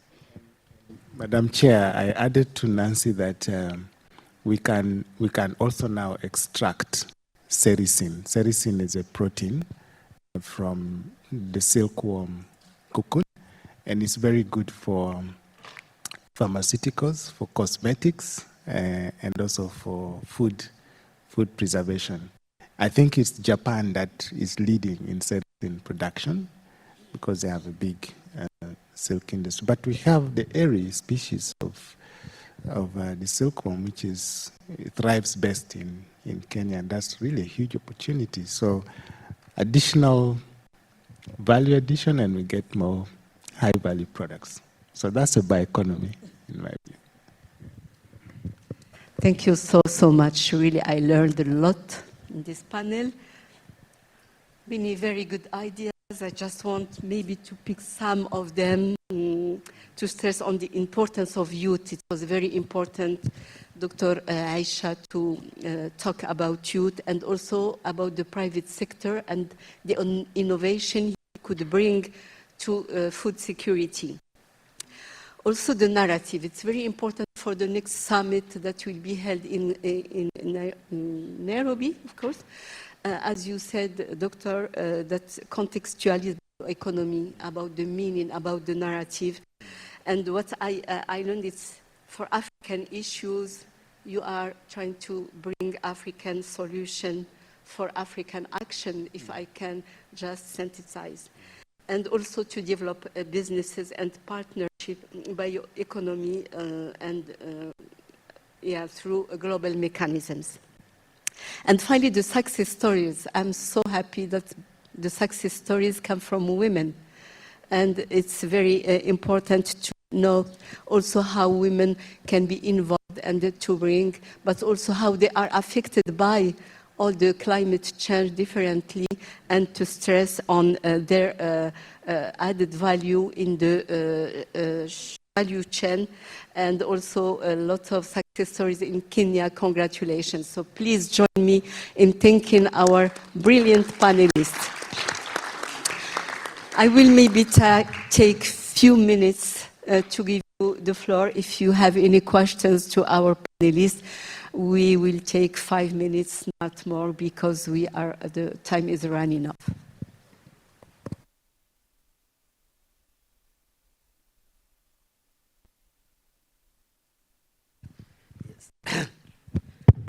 Thank you for the nice discussion you have. I have one comment for Julius and then one question for Nancy. Julius, I think the issue of indicator, you're worried about how to really measure this bioeconomy, green economy, and all these things. The simplest measurement, maybe indicator, could be the share of GDP. How much is the share of the bioeconomy from the GDP? But this is not easy to measure, but you may discuss with the planning team in each country where they can have some sort of account to consider bioeconomy, green economy, and all these things. So probably this is the best indicator for tracking bioeconomy in each country, if it's possible. For Nancy, this tree planting issue. I think I'm from Ethiopia. In Ethiopia, we plant trees every year. And we were summing up the amount of area that have been planting every year. And we sum up for the last, how many years? 50 years. And the size become more than the size of the country. And then when we sum up it together, and then it becomes very, very huge, more than the size of the country. And then where those trees are, where are they? Are you really tracking their survival rate and all these things? Or this just like for political reason that we say that this amount of tree has been planted every year and all these things. I don't know. Do you have any system to track their survival and then their growth and all those things? Thank you. Okay, thank you for your question. I will give you, I think, Dr. Nancy. Thank you very much, and it's good to note that we have. How they put it. Anyway, let me not say what I wanted to say. But yes, we are tracking. If you go to our KEFRI website, KEFRI is KEFRI. We have there's a running title that tells you how many trees have been planted. So the way we have put our system for planting trees, we have used both our administrative and the ministry system, even for the schools system, our education system. Every time the children, and we are saying we are growing trees, we are not just planting. So I used the wrong word, it's growing trees. So the schools are required to log in as part of their performance contract, how many trees they have planted, and that goes into the national count. Similarly for the institutions and the ones who have committed and taken forests, committed numbers, they also have to log in as part of their performance contract. So if you go to our KEFRI website, it's available for everybody. Even now, if you logged it on, you'd see how many trees have been planted, because they're required to log in there. Planted and growing. So the strategy we have taken this time round, remember we had a tree planting exercise in the 80s by our late President Daniel Toroitich Arap Moi. and most of those trees now are mature. So the current narrative that we have put out is that every tree that you plant, then you take care of it. So we are growing. Of course, Ethiopia, we have had discussions with your colleagues, and it's true. And a good case in example, other than Ethiopia, is also Rwanda. Rwanda is also doing very well in their tree planting initiatives. So yes, we are growing trees, and I don't think we are growing more than the land area that we have. And at a national level, then we also have our own monitoring matrix, which we have mapped out how many agroforest trees, how many indigenous trees, how many exotic trees. We've said which are the forests we are just fencing to ensure that they regenerate themselves, which are the forests, for instance, Turkana has a very high tree cover if you compare with other counties. So we've done quite a bit of detailed work to make sure our numbers tie up. But let's check in 2025 or 2026 to see how far we shall have achieved. Thank you. Yeah. Thank you, Dr. Nancy. Dr. Aisha, last word, a few seconds, if you have something to... I know it's 0-0, so I don't want to say anything much more, but only to say that all of us here, we are now ambassadors for a bioeconomy in whichever way, in whichever context you've understood it, however small it is. So when we go back there, we need to advocate for it, to also enlighten our colleagues also in the political space, or whichever colleagues you work with, on what a bioeconomy is and its principles, practices, and a little bit on its potential benefits. Thank you. Thank you for this good message. And the last word for Dr. Julius.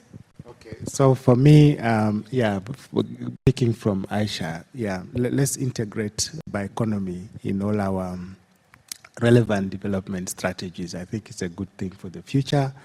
Our meeting here, Post-Malabo CAADP process is one good opportunity to do that. And then I also want to indicate that the Global Bioeconomy Summit, happening for the first time in Africa, in Nairobi, is another opportunity for us to continue this conversation. We shall take the learnings from this meeting to that summit.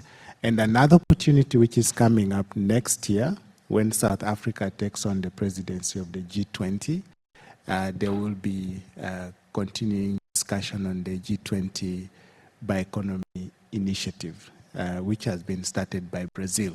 So I think this is the time for Africa. That's what I would say, and we should seize the moment. Cannot end better than these words. So thank you so much to you all, to our panelists, and now I invite you for 30-minute coffee break and networking. Thank you. Welcome to Plenary Session VI, themed Consolidating CAADP Achievements on the Malabo and the Post-Malabo Decade. We will begin with a few presentations, then we will have a couple of minutes to take some questions from the audience, and then we will move on to a moderated panel discussion. We are starting about 10 minutes late, so we will try to keep to time, so we don't keep you in Rabat longer than you want to be here. So our first presenter for this session will talk about CAADP trends and implementation processes. Please welcome Senior Associate Scientist at Academia 2063, Mr. Wonwosen Tefera.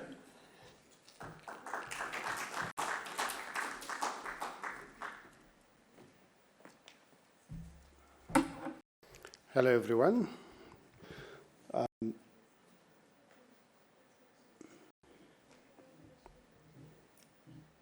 Yes. So, as has been said by Lai, I will present the tracking key CAADP indicators and implementation process. This paper is co-authored with Paul, Julie, and Titi Makombe, in addition to me, all from Academia 63. So I will present the outline of the presentation is as follows. First, I'll provide or give introduction and background, and then we'll dive into the progressing CAADP indicators, and at the end, conclusion and recommendations.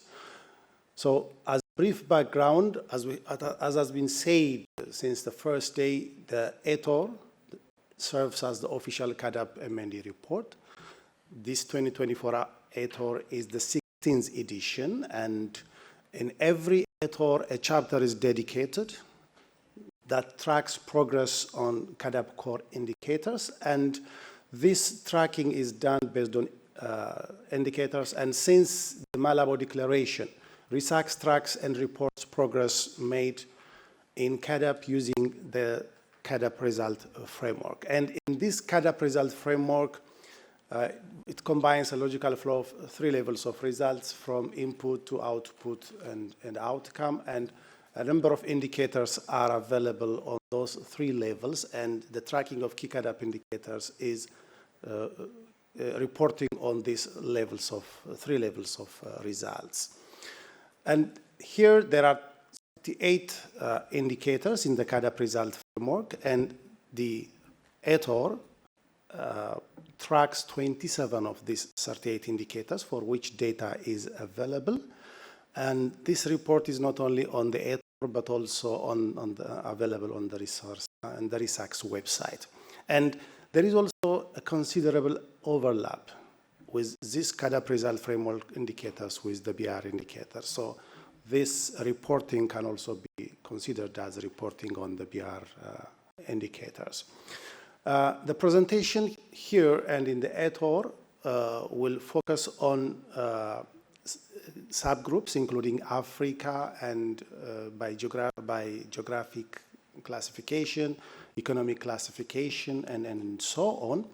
But if you see the ReSAKSS website, you can have the indicators for each country for the last 25 years. So a time series analysis, a time series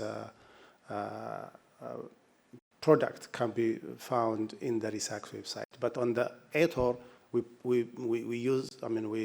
generate results for Africa and some subgroups. So with this background, let's go, and as I've said earlier, we're not going to discuss all these 27 indicators, but we'll select few from each levels.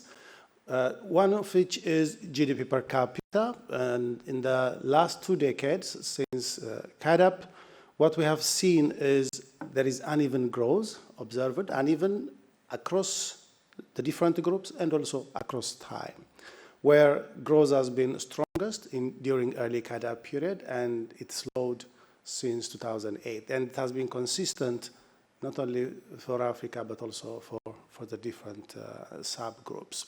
Here, the subgroups are geographical subgroups, economic subgroups, and also subgroups based on countries' progress in NIPE implementation.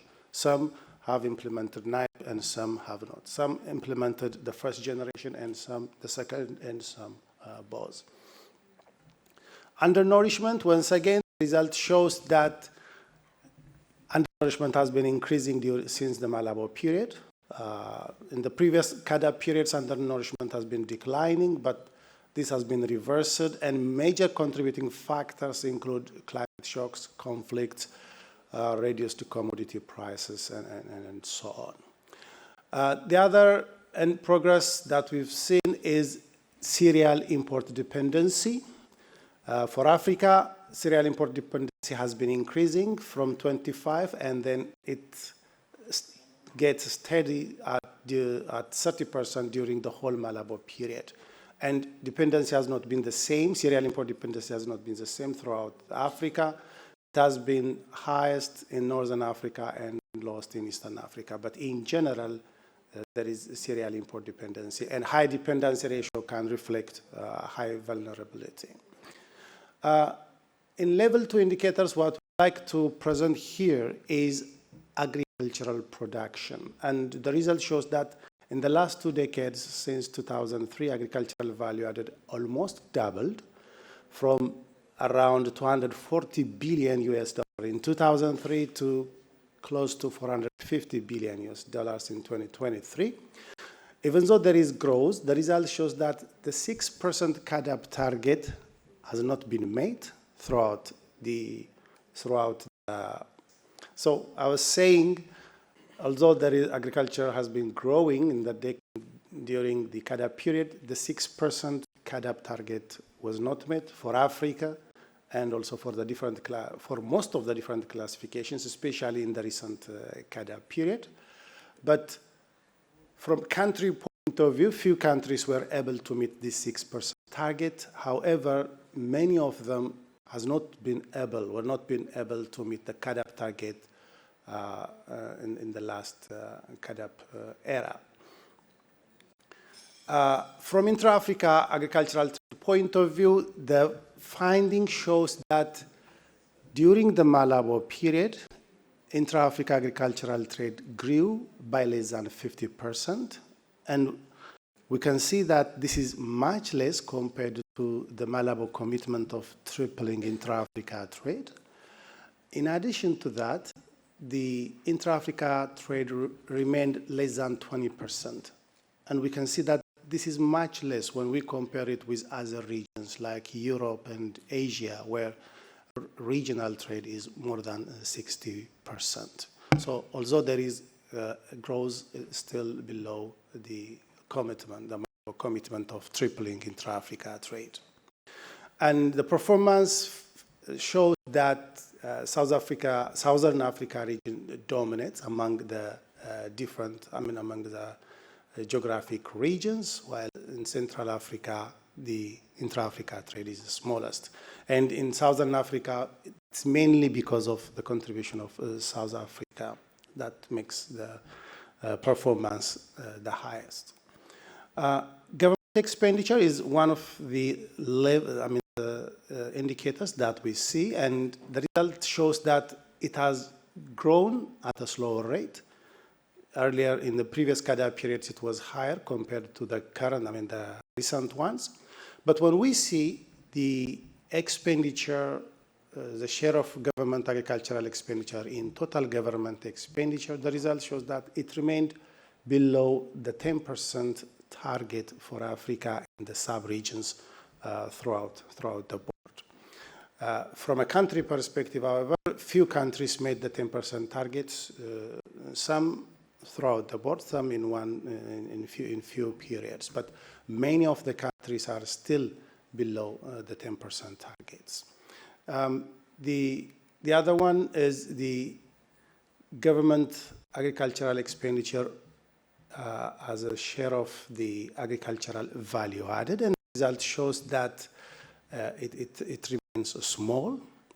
For Africa, for example, it is only around 5%, so it is smaller compared to some regions, such as the southern region. So the result is showing that government agricultural expenditure is smaller compared to the wealth created by the sector, particularly for Africa and comparatively, for Africa and some subgroups. So in short, this is what I would like to present. As a conclusion, based on the analysis, based on the presentation, we can see that there has been progress, but in the last 2 decades, but this progress in many of the indicators that has been presented here and also that is available in the editor shows that it has either slowed down or reversed in the recent years. We have been mentioning the case of malnutrition, for example. And in addition to that, the result also shows that Africa remained below the CAADP spending and growth target, the 6% and the 10% target. So this requires improving agricultural production and productivity, boosting intra-Africa trade, and efficiency in the allocation of government expenditure in general. Thank you.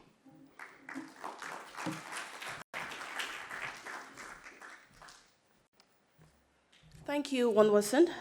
Please welcome our next presenter who will be talking about the critical analysis of the 4th CAADP biennial review cycle.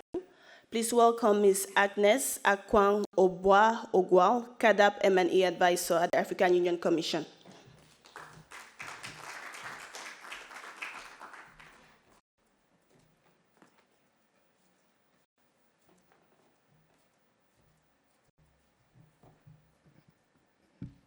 Good morning, everyone. That's the outline of the presentation. We prepared this presentation with Lau Kenao, who is also a CAADP M&E advisor at the African Union Commission. We work there together under our director, Dr. Bahigwa. The presentation is outlined as that. I'll present very little about the CAADP because the last few days we have talked a lot about it. And then the biennial review process, the Malabo commitments, and then I'll look at what is the critical analysis of the biennial review process, the outputs and the outcomes. So the CAADP, as we all know, or as a reminder to some of us, is the main vehicle for guiding agricultural development on the African continent. Started in 2003. Up to now, we are still having the CAADP as a vehicle, and it will continue to be the same vehicle we'll use for the next 10 years. So in this CAADP, we've had 4 biennial review reports, and therefore we have had 4 critical analysis processes. Those were our biennial review reports, and you can see that even the presentation of the biennial review reports has changed over the 8 years.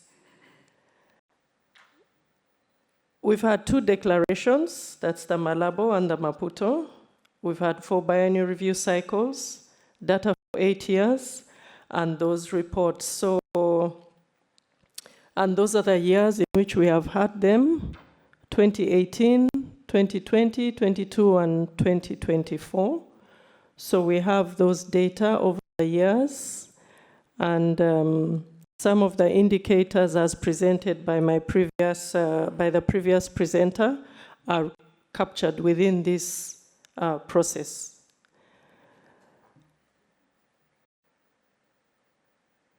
Every member state in Africa, the 55 member states, are supposed to report for this biennial review process.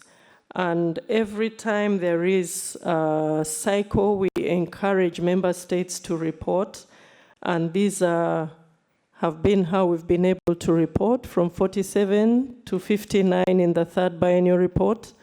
And last year, in this, the 4th cycle, we had 49 member states. The thematic areas have remained the same. And we've had performance categories increasing and indicators increasing over the years as a result of the critical analysis processes after each biennial review cycle. Those are the 7 commitment areas. And the critical analysis process is within commitment area 7, where we have mutual accountability for action and results. And in there is where we review what has been happening in the member states in all the other 6 commitment areas, plus the 7th one.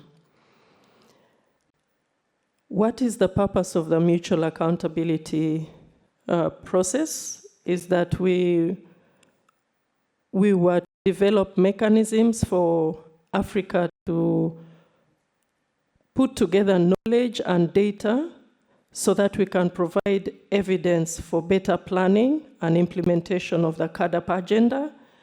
We were to institutionalize systems for peer review to encourage member states to improve and learn from each other. And we were to conduct this biennial review process every 2 years, which we have successfully done the last 4 biennial reviews, and we are currently in the 5th biennial review cycle. How does the critical analysis take place? As I mentioned earlier, there are 7 commitment areas, and there are technical working groups that work within each of these technical commitment areas to review the country reporting template, to review the parameters, the indicators within this commitment area, and also to review the process. How did it go in the previous cycle, and how can we make it better in this new cycle. So we have these 9 technical working groups. Initially, we only had 8, and we increasingly realized that communication needs to be part of the process. So 9th technical working group was started in the 3rd biennial review cycle, and they have been reviewing the process of how to better communicate the biennial review results to our different stakeholders. Each technical working group has a team leader, lead institution, and a co-leader. So it's not just AUC persons only. We have different institutions participating in this process and leading the process. So what really are the objectives of the critical analysis? Like I mentioned earlier, we review the indicators. Are they what we need? Do we need more? Are they being calculated well? Are countries collecting the data well? Where are the issues? How can we improve the process? And as I said, started from May to August 2024. That's what we've been doing in the last 3 months. Usually this takes about 1 month. But as you are all aware, this year was a special year. It is the last year of the Malabo era. And so the same group of people were involved both in this process to prepare for the 5th biennial review cycle and also to prepare for the next 10 years of the CAADP agenda. So it was quite a hectic 3 months. But usually, critical analysis process takes about a month. So each technical working group has had at least 3 meetings where they review the process and make suggestions for the next biennial review cycle.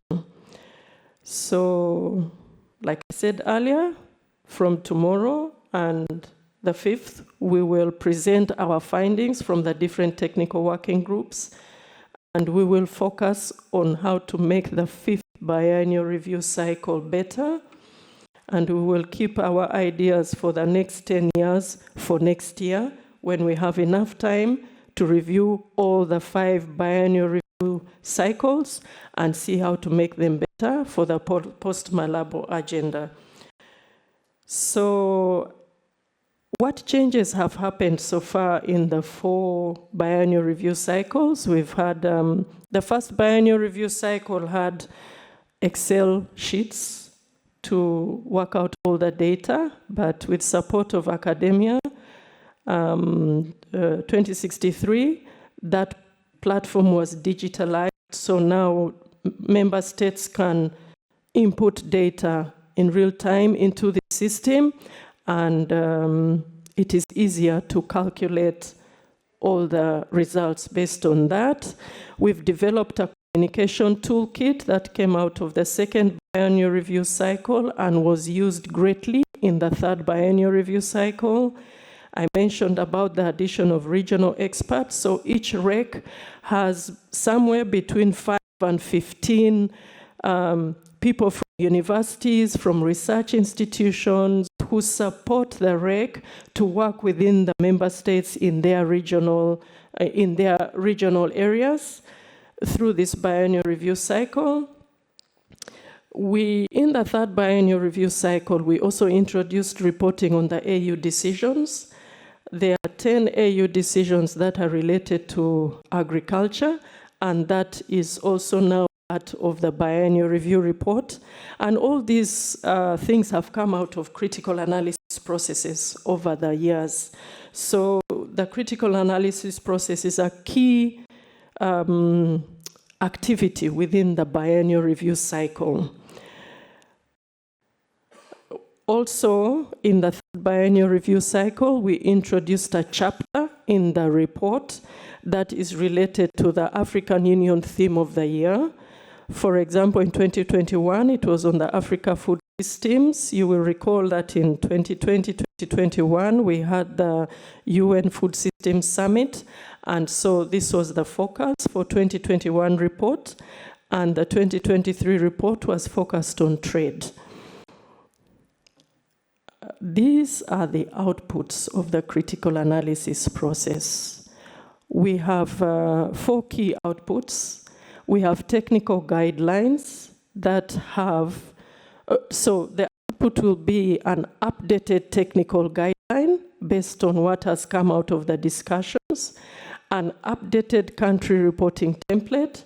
So if there are any changes in the parameters or in the indicators or how they are calculated or sources of information, they are included in these documents. If there is a new indicator, it is included in the technical notes and how that indicator is going to be calculated. And finally, that information is updated in the electronic biennial review system. So the outcomes of the critical analysis are the biennial review report, the African Agricultural Transformation Scorecard, and then the updated communications toolkit. So the findings of the report are fed into the toolkit so that at the moment now we can look at results from 2017, 2019, 2021, and 2024 and compare them across the, look at the continental results, look at regional results and compare them if you would like to, look at member state results and compare them if you would like to. So that also has to be updated before the Heads of State Summit at the end of the 2-year biennial review cycle. So this is the transformation scorecard for 2017, 2019, 2021, and 2023. Those are the different scorecards coming out from the biennial review cycle. That brings me to the end of my presentation. Thank you very much for listening.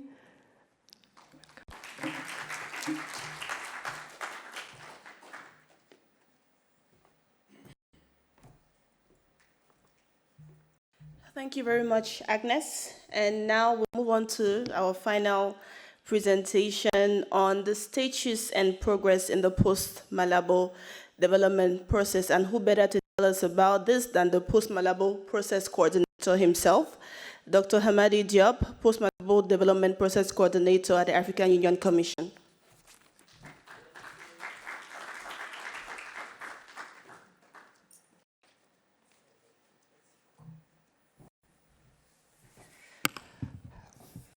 Good afternoon, everyone. Good afternoon, everyone. I don't hear any voice. Are you sleeping? Okay, I am very humbled to stand before you and to update you on the CAADP process. It has been a very, very, very exciting journey, very, very entertaining journey that has started almost a year and a half ago. Okay, how does this work? Just continue pushing this button? Okay. Oh, I see my name there. Okay.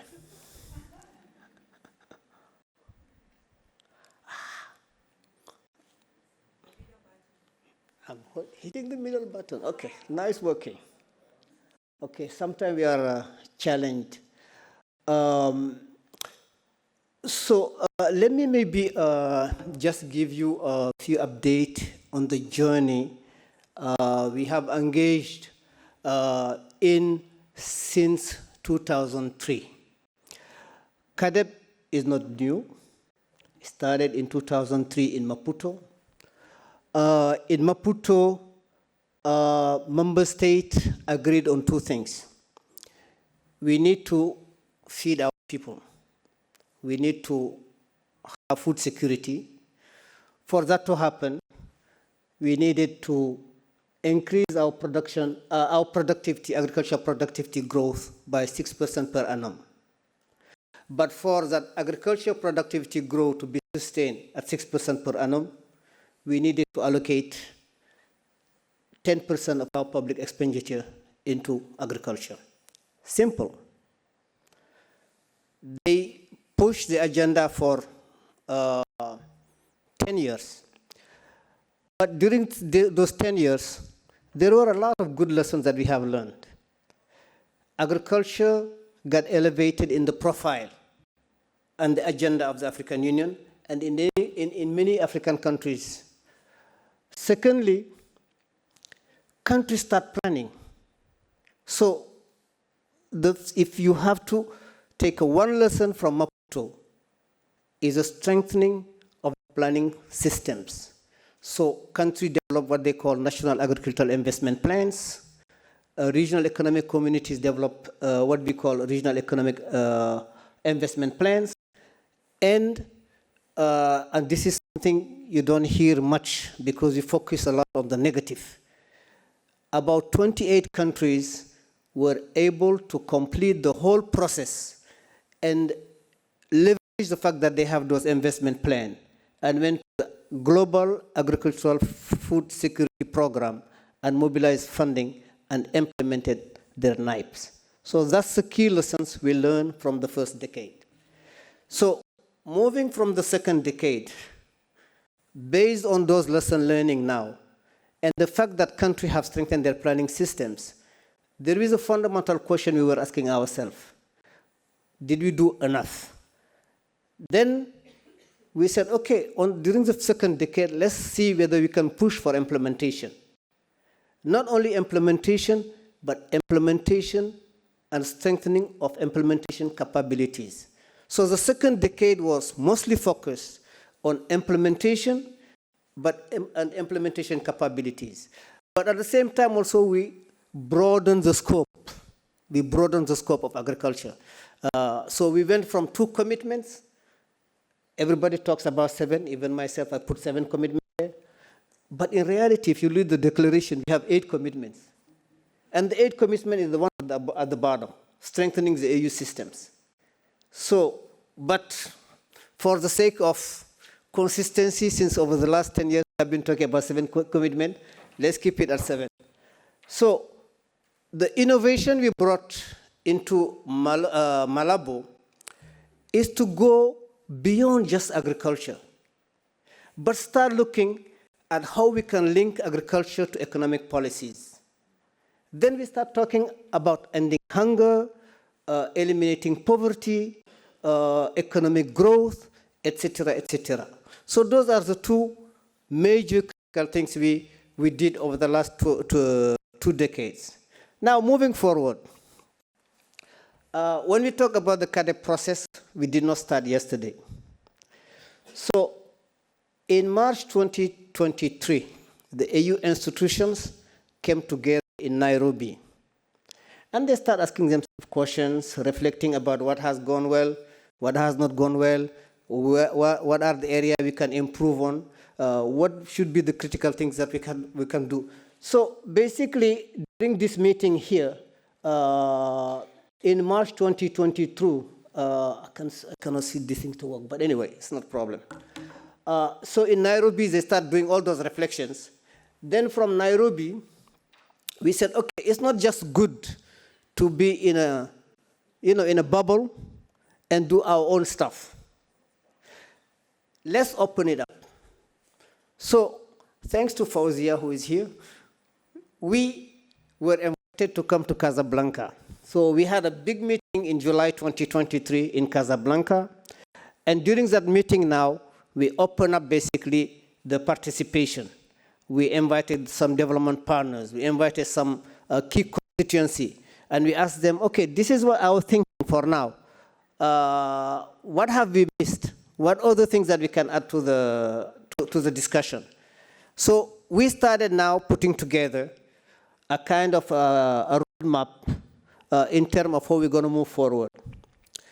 Then we drafted a concept note. You know, we are all intellectual, we love to write. So we drafted a concept note. We drafted a timeline. We had a roadmap, and you know the story. But this was not enough. We said, okay, we discussed amongst ourselves. We invited a few constituencies. We invited the development partner. But we are forgetting the most critical and important constituency, which is the member state. So we had a meeting in Addis Ababa. with the regional economic communities that were representing their constituency to get them to buy into the process. Then once they bought into the process, now we went through the political process now. Bring it to the member state. So we had the Special Technical Committee on Agriculture, Rural Development, Water, Blue Economy and Environment. We took the document to the STC. So once the STC approved, we said, okay, we heard ourselves, we heard the partners, we opened up the process to the regional economic communities, we took it to the member state, but we don't have a very strong decision. Let's take it to the head of state. So we went February to the head of state. And then the head of state with a concern said, okay, we are not on track to meet our targets in terms of meeting the Malabo target by 2025. Then we got disrupted with all those conflicts. We had like a COVID. We have so many different things that has happened that also contributing to us being sidetracked. So we want to see a new policy by January 2025. So they put a sense of urgency. They said, go back to the drawing board, bring us a new vision and a new policy.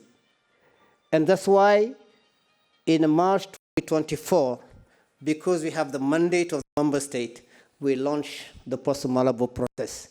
And here I am, okay? So that's how I got into this whole messy business of coordinating the Post-Malabo process. Now, the thinking that went through the design of the process was very, very robust. So those who thought about the process, and I have to salute them here. I know we have the master of the process, the leader who was here, Dr. Bahigwa. So they basically put in place what I call two lines of effort, two work streams. They said we have to consult, consult, consult. Every single voice in the continent has to be heard and has to contribute.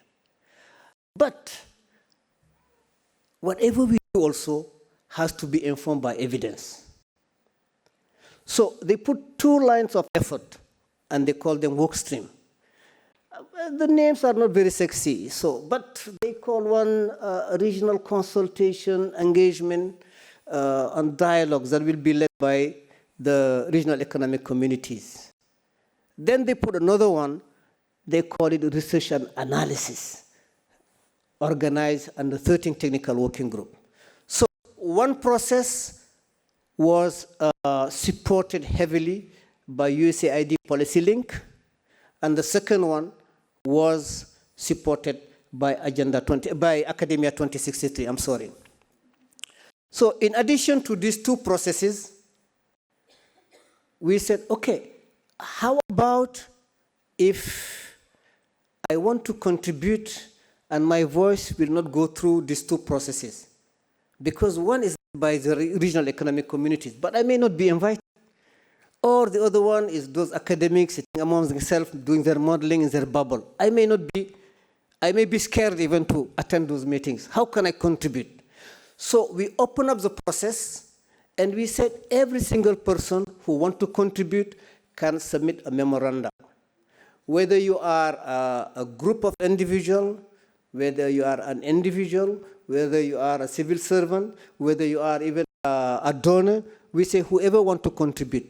So we sent 965 invitations to people that we were on our database. Okay? So then all of a sudden, people start organizing themselves without us even telling them. So parliamentarians, this is interesting. Our voice has to be heard. So the network of parliamentarians working on food system organized themselves, had their consultation across the continent, and submitted a report, and then they submitted a memoranda. Then farmers' organization. You know, in the continent, you have an apex organization, and then you have regional organizations. Some of them represent up to 80 million farmers. They organize themselves, they organize regional consultation meetings, and then they had a continental meeting. And then they submitted a report. And they said the report is not enough, we can also submit a memorandum. So they submitted also memorandums. Then we had youth groups, self-organize themselves. And then we have women. Constance, who is here, facilitated some of the meetings. And I was very, very impressed. I was in one meeting, and this is a story I have to share with you. I was in a meeting where women were self-organizing themselves. There were women sitting into a rural area. They don't even speak English. And someone was translating whatever was coming from the presentation into a local language so that they can contribute. This is to tell you how granular the process was. Then we have institutions like a Roof Forum that submitted a brilliant memoranda. And the list goes on and on. So now, between April all the way to June, all those consultations were held. People were not sleeping. They were consulting, and we had received a lot of information. Then, during the same process, academia also was organizing those groups. We had a pool of 700 experts who wanted to be a part of the process. So every single technical working group that has been mentioned here had, on average, at least 30 active participants, at least. And they produced a wealth of report, reviewing really the state of the art. But we were not happy with all these things. We said we need to validate. So we did a validation workshop. In Lusaka, we had more than 200 participants during that validation workshop. So now, one thing you might want to ask is, what is the linkage? How did all this thing come together? So we have a guidance document that we developed that helped basically to inform basically the science, the consultations. That was very, very useful, that basically capture a lot of information that we have here. Then August and part of September were really where we have the nightmare, because we have to bring everything together. Everything has to come together. So we had to do a drafting. So we had the retreat to do the drafting for 10 days. Then we have to independently review the draft to ensure quality. Then we had to validate that document. Then once the document got validated, we send it again to reviews to make sure that the quality is there. Then it has to be translated in AU languages. So I'm pleased to tell you today that we have a draft declaration, we have a draft strategy, we have a draft action plan, we have a sketch of a resource framework, we have targets, and we have some indicators already. So next steps, 22nd, 23rd to 25th, this whole thing will be submitted to the political process. So we have an STC where member states will endorse or make comment on the document. Then the second step would be to take it to the head of state summit, which is in January 2025. So now, the new declaration has 6 objectives. I'm not going to go into the new document have 6 objectives. I'm not going to go into it. Then there are a lot of lessons that we have learned. They're telling me that I have to stop here. So let me just end here for now, and I'll thank you for your attention.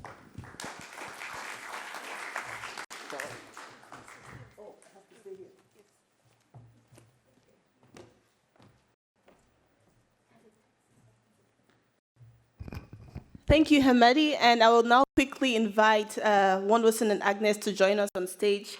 We are really pressed for time, so we'll take 3 burning questions. 3.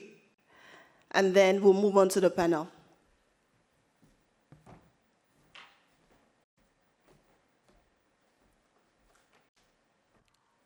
I see one.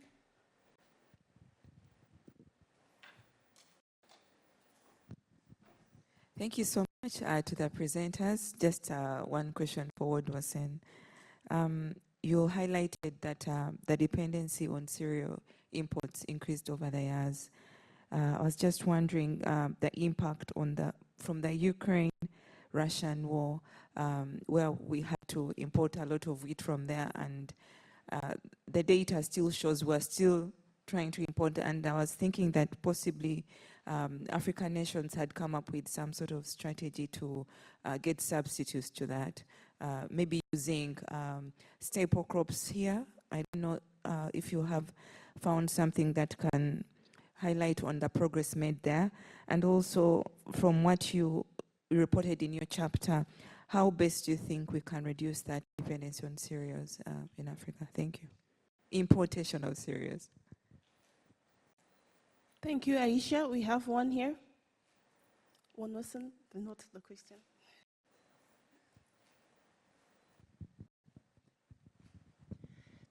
Thank you very much, Hamadi, for that outline of how the post-Malabo process played out. So now that you were closely involved in the process, looking back, is there something you think should have been done differently, and what is that and why? Thank you. And one final question.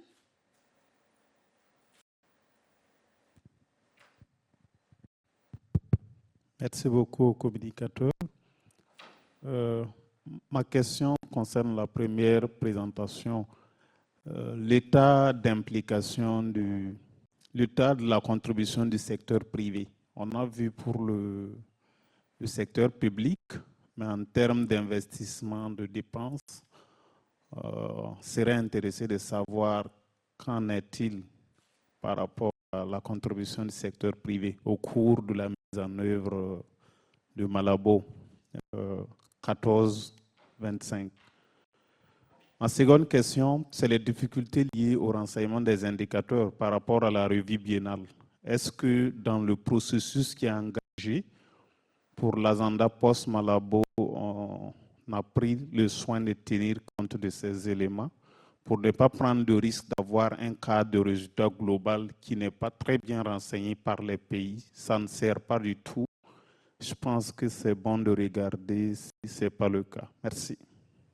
Thank you. So one person, you got your question on the data you presented. Do we have anything on the contribution of the private sector from 2014 to today?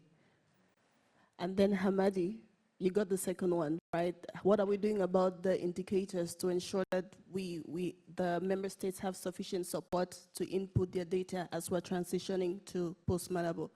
Thank you very much. We have questions. One person, I think you can proceed to provide your response. All right, thank you. For the first question, how to reduce import dependency, it is already, I've tried to present it in the recommendation section, and improving agricultural production and productivity, and also boosting intra-Africa trade through the implementation of the African Continental Free Trade Area can be one avenue to improve to reduce the dependency of cereal from outside of Africa. For the second one, the contribution of the private sector. In the CAADP result framework, what has been available is, I think, the government public expenditure, and some indicators were not reported simply because data were not available. So data unavailability is one factor, but the focus has been on the government public expenditure. Thank you. No, thank you. I took note of two questions. One, since the Malabo process has ended, is at the tail end, is there something that you could have done differently, and why? In my view, we were pressed with time. we have a tail end where we were told that we have to organize a summit in January. And based on that, we have to backtrack and organize ourselves. It put a lot of pressure on everyone, including the technical working groups. An example, for example, is when we finish the validation workshop in Lusaka in July. We had 1 week, less than a week, because we finished on the 30th, and on the 4th, we were supposed to do the validation workshop. So the time was not enough to get the technical review on time. So we had to go in a meeting and continue receiving a report while we were in the meeting. So those are things that we could have done differently. Now, pour la question sur les indicateurs que vous avez soulevés, pour le moment, ce que nous avons fait, c'est de ne pas nous poser trop de questions sur les indicateurs parce que la prochaine déclaration va commencer en 2026. On a encore le biennial de 2025 à produire. Donc, nous avons une période d'une année, de janvier jusqu'à décembre, pour commencer à retravailler les indicateurs. Ce qui est certain, c'est que comme on a changé d'approche, on va maintenant sur une approche de système alimentaire.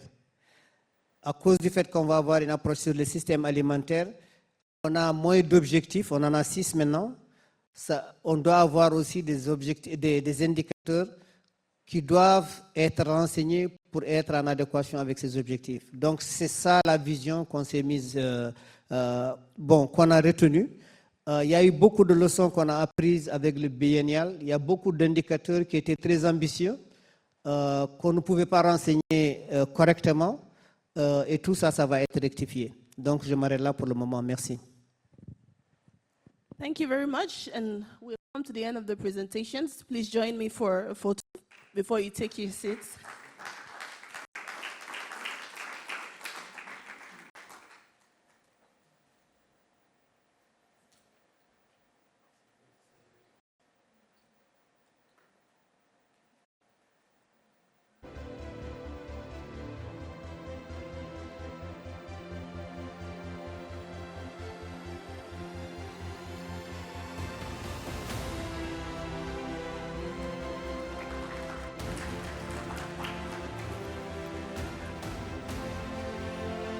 And now I will invite the panelists to join me on stage.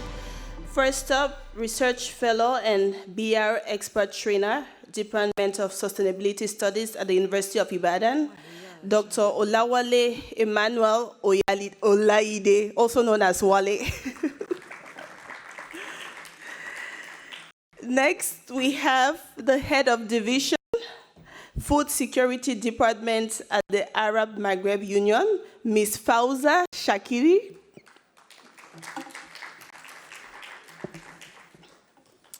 Then we have Senior Research Fellow at the International Food Policy Research Institute, Dr. John Ulimwengu. And there's more. We have ActionAid International, CAADP Non-State Actor Group member, Ms. Constance Okeke. And last but not the least, we have Senior CAADP Advisor at the African Union Commission, Ms. Pandoleni Elago.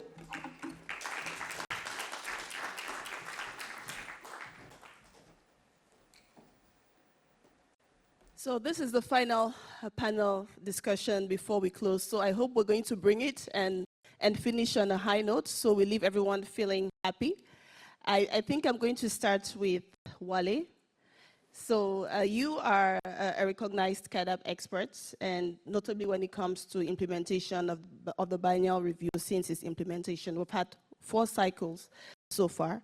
So as a stakeholder who has been part of the process, can you tell us very briefly some top CAADP achievements that you can think of? Yeah, thank you very much, and thank you for having me. I'm grateful to Academia 2063 and African Union Commission for this opportunity. I don't take it for granted. Thank you.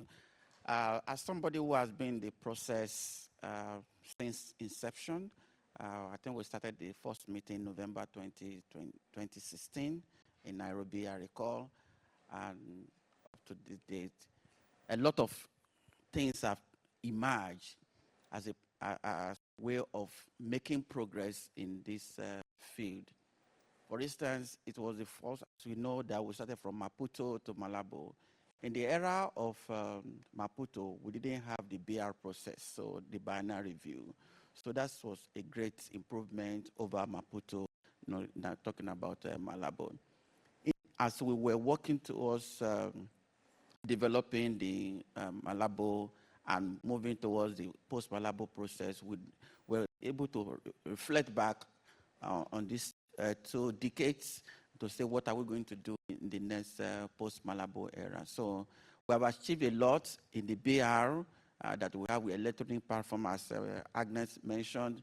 The first BR process we had the Excel work on, but now we developed the electronic BR.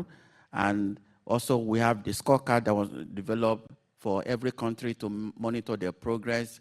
We also have the critical analysis, because this is usually the reflection point where we come together and say, what did we do right?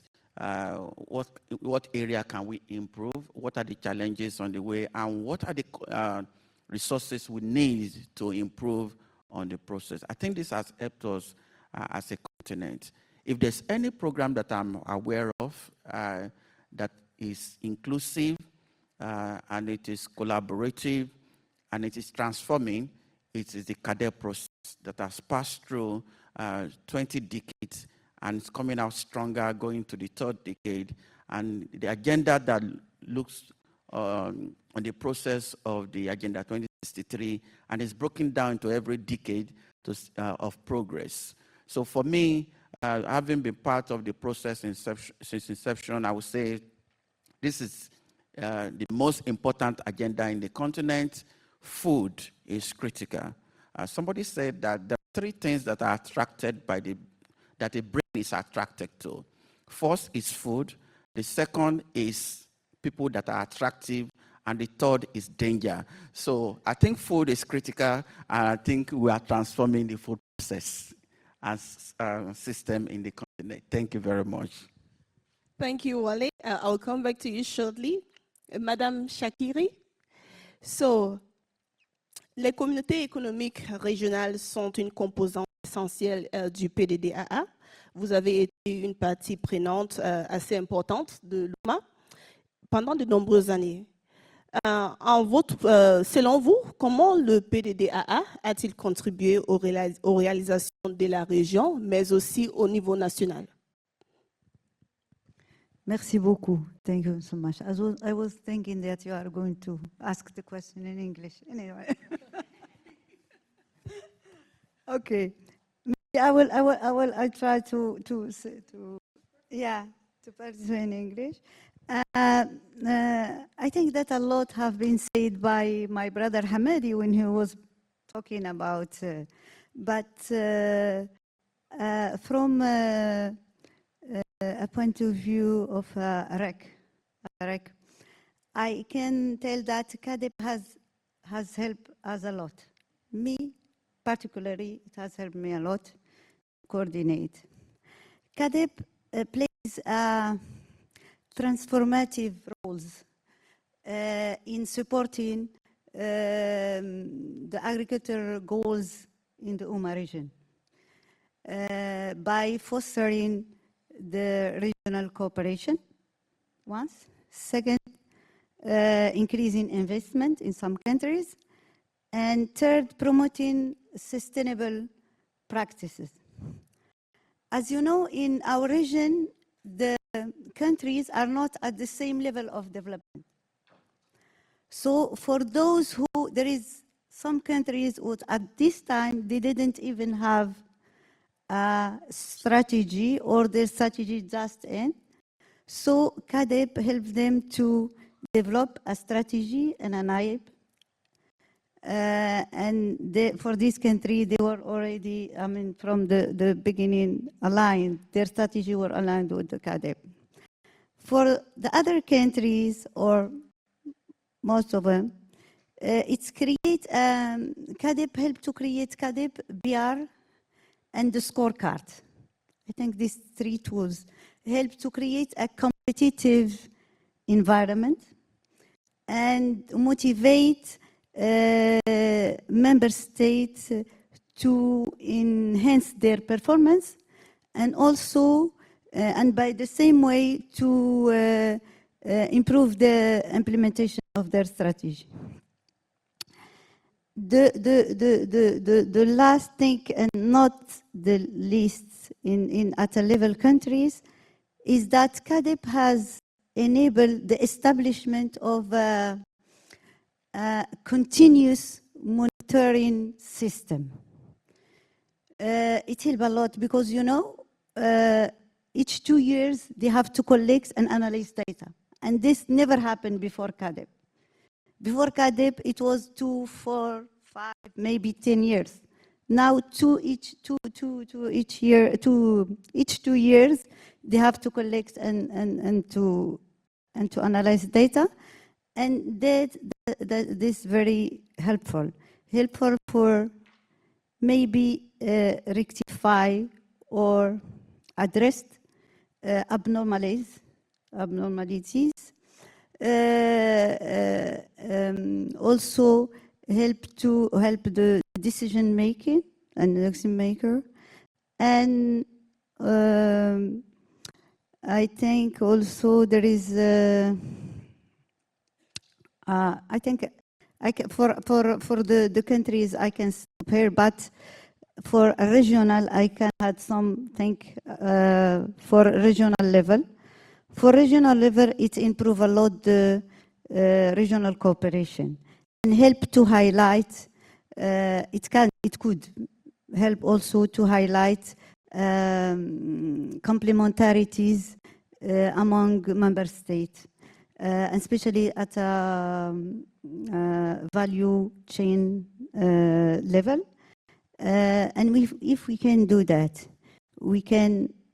If we have these complementarities, we can identify area when we can produce. We produce when the production factor are not lacking, are not scarce, and transform when where the infrastructure, necessary infrastructure for transforming is available. And I think that there is some contribution of CAADP to the achievement at a national, at a regional and country level. I want to say thank you so much. Thank you so much, Madam Shakiri. So far, we've heard that food is critical, and we've heard about how this process has also facilitated and underscored the importance of data collection, which is critical to policy making. That brings me to our next panelist, Dr. John Olimwengu. So from the onset, your organization, IFPRI, has been at the forefront of helping countries translate CAADP from the political declarations adopted in Maputo and Malabo into concrete actions to create impact on the ground. After 2 decades of efforts, we've heard from Wale, we've heard from Fauzia about the impact at national and regional level for UMA. Where do you think Africa stands with CAADP with regard to implementation? Well, after 21 years of implementing the CAADP, we've learned a lot, and based on the lessons, we made some significant improvement in this cycle or the upcoming cycle. 4 quick ones. First, the shift from agricultural focus to food system focus. We cannot be ashamed. The continent have achieved tremendous progress in increasing the productivity, but it didn't translate into the expected food system outcomes, nutrition, poverty reduction, and all that. So that's one. Second, based on the lesson learned, we have introduced in this upcoming cycle a compass, a framework, the theory of change that clearly show where, based on where Africa is, how to move to where Africa wants to be. So that's very important. Third is, which is related to the previous focus on agriculture, is now the explicit introduction of agro-industrialization, which is very important because we mentioned that the commitment to triple intra-Africa trade is not yet achieved. One of the reasons is because we don't have a processing component. You cannot trade if you are all producing the same raw material. So that's very important. And the fourth is the introduction.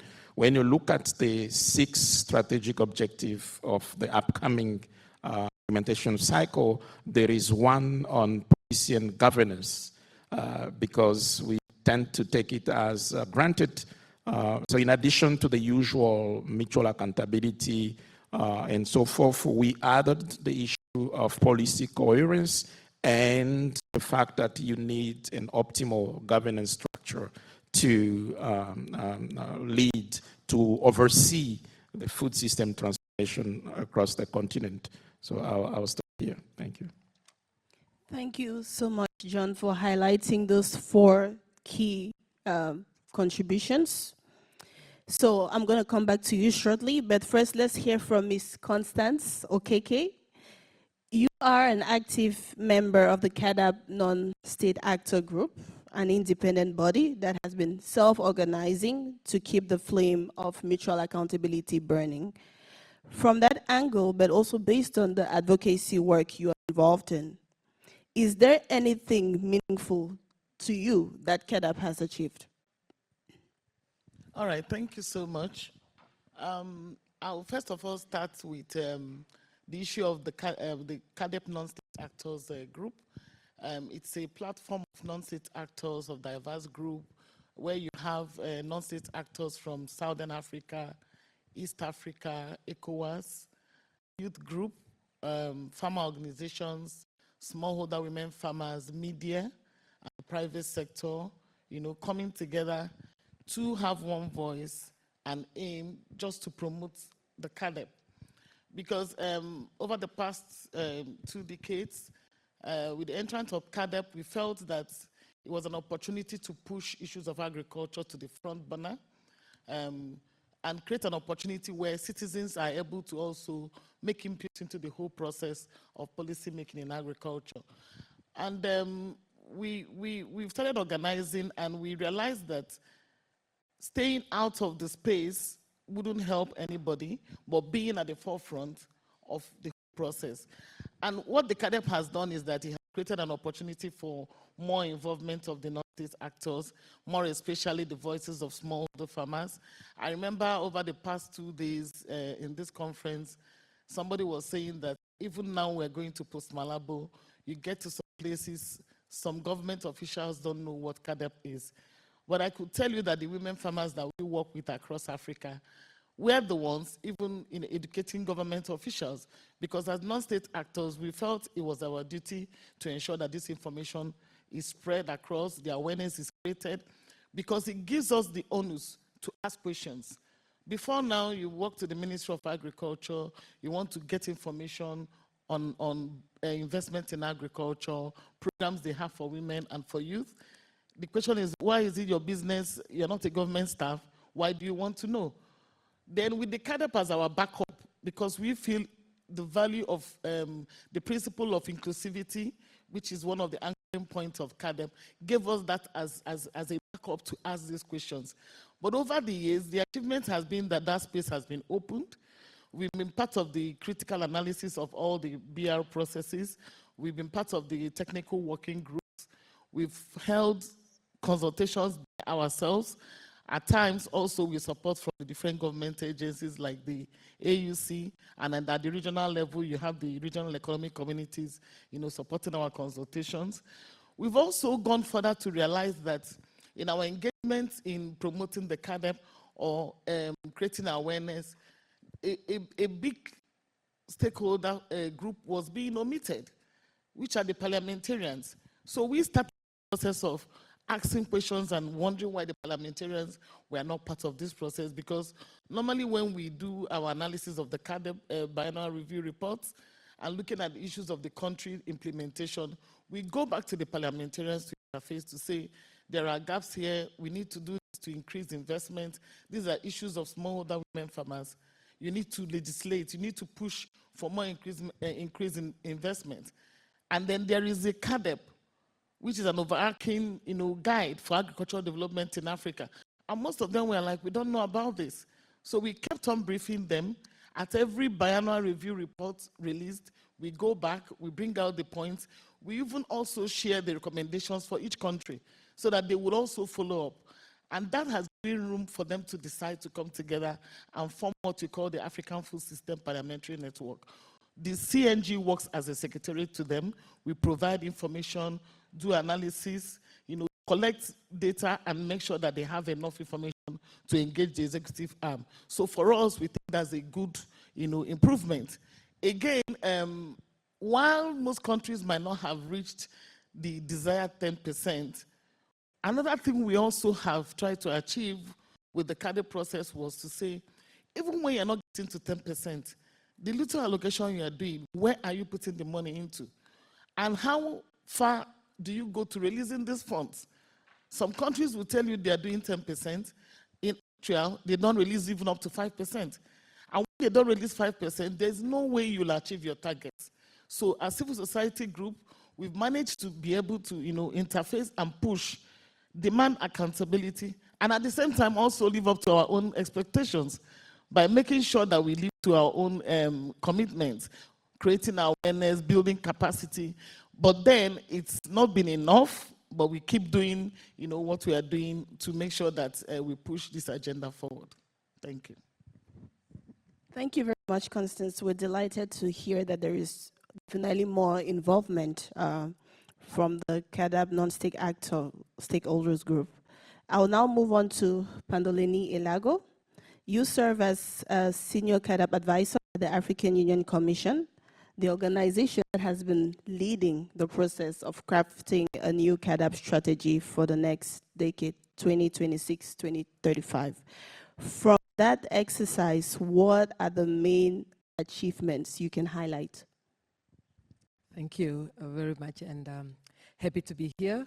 I'm really hoping that some of the delegates were a little bit sleeping while my big brother Hamadi was giving his presentation, because simply he answered everything as to what we achieved during the post-Malabo process. What have we achieved as of today? We have the draft next 10-year CAADP strategy in place. We have the draft next 10-year action plan in draft form. We have the draft Kampala Declaration that will be sealed come January 2025. Again, as Hamadi mentioned, we do have some what I would call high-level key indicators that are already included in the strategy. We have the ReSAKSS framework also for the next 10 years. And this is the great achievement for the African continent and not just the AUC. Now, to have achieved those, again, Hamadi take us through the various processes that we have embarked on. He talked about the research and analytical work, analysis work that was driven by academia 2063 through 13 subject matter related working groups. And maybe to add on that, those 13 technical working groups, their members were not just members of academia's institutions, organizations. There was also individuals, African individuals that really committed to support the continent to shape the next 10 years. So that is a great achievement. Also, we're talking about to achieve all that, we had made a very, very good reference to the stakeholder engagement. Again, I will not go into the details, Hamadi already mentioned that, but it's still critical from where I'm sitting as African Union Commission staff, the immense support, appetite that everybody had. The volumes of communications and emails that we are receiving for everybody saying, we want to be part and parcel of this process. I think that also is a great achievement, of which I do believe getting into the next 10-year shaping the continent, I'm really hoping that we can see all these players coming on board to assist our country, member states, to achieve what we would aim to achieve by at least 2030, and then eventually what we have in our document of Agenda 2063. So those were our achievements. Again, like I'm mentioning, the processes Hamadi take us through everybody. We have received, I think the numbers were there, 53 memorandums. Again, these were not just from institutions. There were some individuals, and there was really, really good outcomes to some of those, of which really helped us to put what we have now as the strategy and action plan. So I think let me end it there so that I do not repeat everything else that you might have got during the presentation. Thank you. Thank you very much, Pandoleni. The inclusive character of the process is something that you must be definitely proud of. So we've heard from the institution leading the process, and we also heard from the various stakeholders. If you notice, there are different categories of stakeholders here on what they perceived as achievements from CAADP. So now we heard from them, and we see that they agree on a lot of points. Now, Wale, let me ask you very quickly, briefly. You were one of the conveners for Technical Working Group 1, Principles and Values of the CAADP process, that helped craft the content for the new 10-year CAADP strategy under the leadership of the African Union. Can you tell us one or two most important things that you felt strongly needed to be adjusted as we look into the future? Very briefly, please. Yeah, thank you very much. Two critical things that need to be adjusted. First, we celebrate already the inclusivity of the process. I think going forward, that must be encouraged. The process gave opportunity for voices to be heard, coherent voices, not voices that are disarrayed, but everybody pushing the agenda for African food systems, saying that we have not achieved as much as we should achieve in various areas of the food systems, and going forward, we need to push this agenda to achieve, and everybody must be brought on board. So the parliamentarians, the youths, I can recall that are also part of the stakeholder consultation. I also led the consultation in ECOWAS and ECOWAS, and we can see that everybody wanted to be on the table. That was inclusivity. The second thing is that it must be evidence-based. And that's why we come in as people in research institutions, academia, and universities to support the process. It is good to have the document that communicates to the high-level STC, heads of state, but the real work comes, how do you measure? How do you, it is often said that it is what gets measured that gets done. So if you cannot measure it, you cannot get it done. And you cannot say it is done if you cannot even see how you are doing it in terms of progress. So two things: inclusivity must be sustained as we go into implementation. The second thing, we must continue with evidence to justify the progress that is being made. And at every point, we should measure that. I think also the BR will continue. So every 2 years, we're able to say, this is where we're going. Are we on the right track? Is there anything we can quickly change so that we don't go off track? Thank you. Thank you very much, Wale. And I'll now move on to Fauzia. We are talking about post-Malabo. This involved a ReSAKSS-led stakeholder engagement and dialogue, and you facilitated this process for your region. In your opinion, what is the added value of the multi-stakeholder consultation process? Thank you so much. Let me say one thing before answering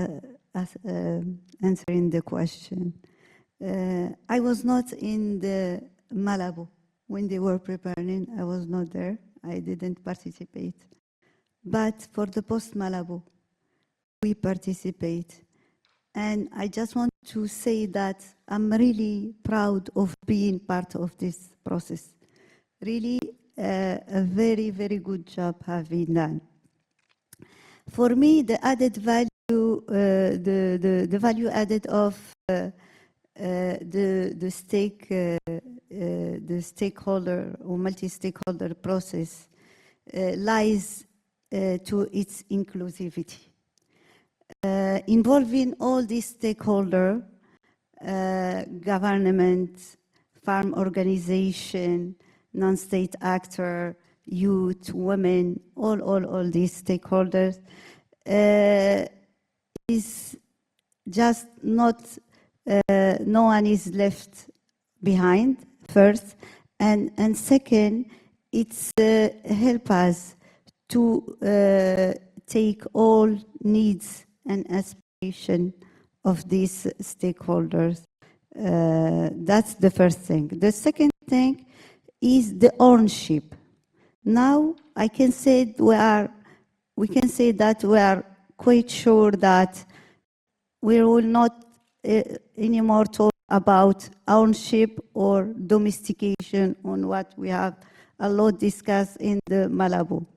Because now all these stakeholders was a part of this exercise, and this approach bottom up is an approach that promotes regional buying in and commitment to the strategy's implementation. The third thing I want to add is the improvement of the coordination. This and the last thing, and not really at least, is that this process help a lot and will help a lot also in strengthening accountability and traceability, because all the group can provide feedback. They can also hold the decision maker responsible. So I think that, and also this multi-sectorial coordination can help us to have this holistic approach in addressing challenges together, because we have this, multi-sectorial coordination. We have agriculture, health, trade, finance. So all this will help to have this holistic approach to address challenges. Thank you. Thank you very much. I'd like to quickly go to Constance. We're talking about post-Malabo here. Can you tell us quickly one thing that Africa must not miss this time around? Okay, I thought you were going to ask me to say 3 things. But one of the things that I will still go back to is the idea of implementation. I mean, we've listened to beautiful plans, and like everybody has said, the process has been inclusive. And while we are promoting deliberate inclusion for some sector, especially the women and non-state actors, we should ensure that the action plans that has been developed are properly resourced, both by human and finances. You know, because the idea is that if you have those plans and adequate resources are not allocated to it, we are still going to go back to square one. And then accountability frameworks being put in place. So I'm happy that the biannual review is going to continue. And then what it means is that countries would go back already having an idea of what the overall target is going to look like, even before they start coming up with the indicators. The plans they already have, they should start integrating. And knowing fully well that we are moving from agriculture-led to agri-food system is going to be a little bit more complex. So now, how do you bring everybody on the table?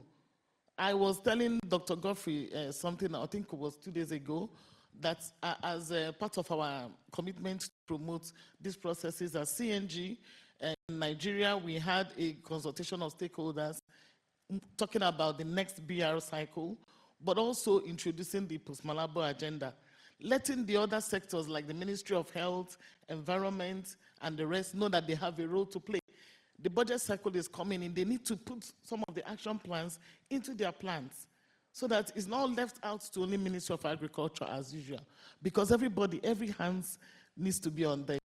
He also have said that the commission would never have enough staff to do all the things. So everybody here has a role to play. As you are planning, you integrate elements of cost on how you make that happen.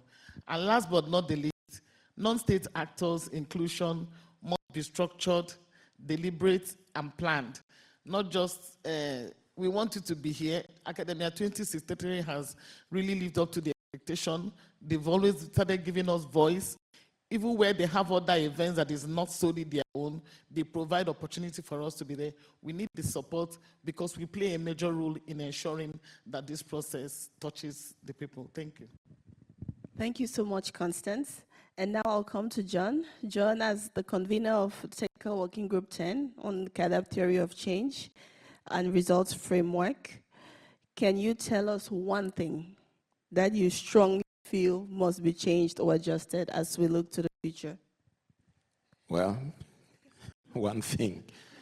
I mean, I can combine, I have two, I can combine them. First is we need to improve the political buying, the ownership in terms of concrete action, concrete investment. The CAADP is a common Africa agenda, but its successful implementation depends on countries. So we need to make sure whatever is decided at the continental level find its way in country policy-making processes. So that's very important. Second, to go back to the inclusivity that my colleague mentioned, this inclusivity, I think, among other things, was achieved because of the network of people, network of experts, non-state actors, that the process has been able to achieve throughout the years. So we need to make sure that we keep that network alive, that inclusivity in the design of the strategy be kept and continued in the implementation as well. So those are the two things I wanted to highlight. Thank you. Thank you so much, John. And now to Pandoleni.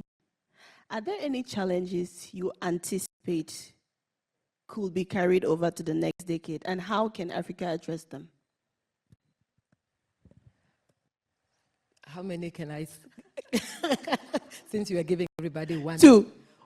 Maximum two. Two. I'll start with the immediate one that John just ended on, which is the issue of inclusivity. We have raised the bar during this process on the Post-Malabo. Now, how do we ensure that nobody is left behind and we carry on for the next 10 years? That, to me, is a challenge that we should ensure that it is solved. And again, like it was mentioned, how can we deal with this? There are many avenues, in my view, but it all draws down first to the political will. Because it is them that would support us in terms of coordination that is necessary at all levels, be it continental, regional, national. It is the same avenue of which will assist us to ensure that we're making progress on implementation. Earlier on, one of the panelists here mentioned the issue of we have not done enough. And perhaps that, having moved from the agriculture-led to the agri-system transformation, we have to really now push further and see how we could at least make a dent in some of these outcomes, such as the nutrition outcome, et cetera, et cetera. So the issue of inclusivity, we have to make sure that we take it all the way through. So I think that is a challenge, but I do believe that if we can still work together the way we did to shape this new strategy and action plan that we have in place, then rest assured that we will have pulled all the minds and make something better. The second, since you said I should only take two, we need the resources. Yeah? If, surely I was not there during Maputo, but if we all recall, we did have what we call the MTEF, right? The Midterm Fund, which was directly just to support the CAADP agenda. Yeah? Then comes the Malabo Declaration. We see the appetite kind of going a little bit down. Where possible, we were able to try and push through. So the challenge now is knowing the appetite that we have raised, this movement, how do we even ensure that we also do the same with the resources?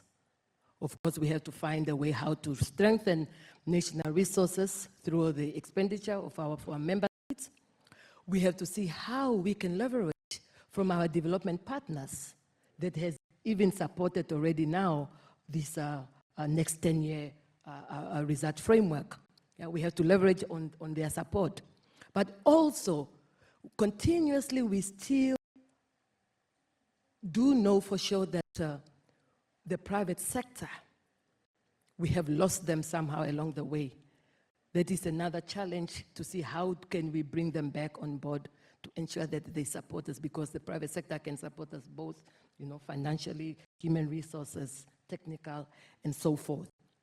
But also, I recall, I think there was an example in, that was provided in Zambia by one of the peasants whom they were giving an example how the government of Zambia itself was looking at certain avenues of using the mineral exploitation for those resources, so some of that to be targeted to certain programs, right? So that's also another area where we can really motivate for our government to use some of those avenues from the minerals that they do have that exist within their countries to be clearly directed to, you know, agri-food system transformation.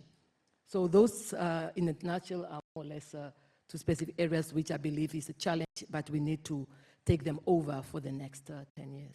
Thank you.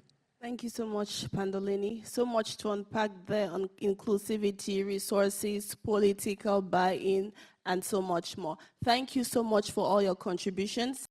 We are racing against time. One or two very pressing contributions before we transition to the closing ceremony.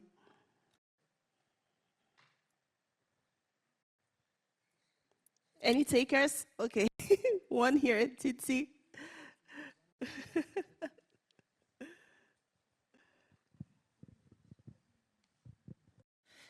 Thank you very much, panelists. I have a question for Panduleni.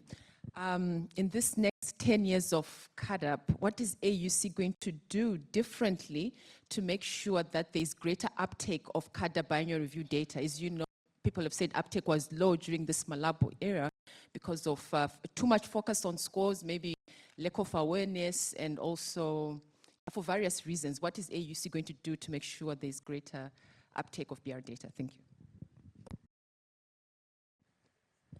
Thank you very much, Tsitsi. I think from the AUC side, since we are, you know, coordinators and implementers, one avenue that we need to look into is to see how we can have other institutions that represent our member states to support on data collection. The issue of data is a very, very big concern, that is for one, but reliable data is even more critical. Now, how do we ensure that the data is reliable? That is, of course, talk to issues of capacity building that needs to be strengthened within the member states. Also, additionally, which is also part of call to action under our current draft declaration, is how to see that countries not only strengthen their monitoring systems, but to see how they can ensure that these data that are being collected under the EBR are actually encompassed directly into their National Statistical Bureau, so that it does not only become data to report on CAADP indicators, but it's data to inform agricultural transformation within their countries. Currently, it is not too clear whether these countries really embrace the data that they are collecting, let alone recommendations therein. But if you make sure that you deliberately support them, both in resources and human capacity, to ensure that this data actually inform their policy programming, then we'll be able to raise the bar. Thank you. Thank you, Pandoleni. Thank you, Tsitsi. I do not see any hands. So with that, we have come to the end of Plenary Session VI. A very warm thank you to all our panelists and a round of applause for them. We kindly ask the panel to remain on stage for a panel photo. Good afternoon, everyone. I'm sounding very formal, even though we were talking a couple of seconds ago, because this is the official closing ceremony, so I have to play the parts.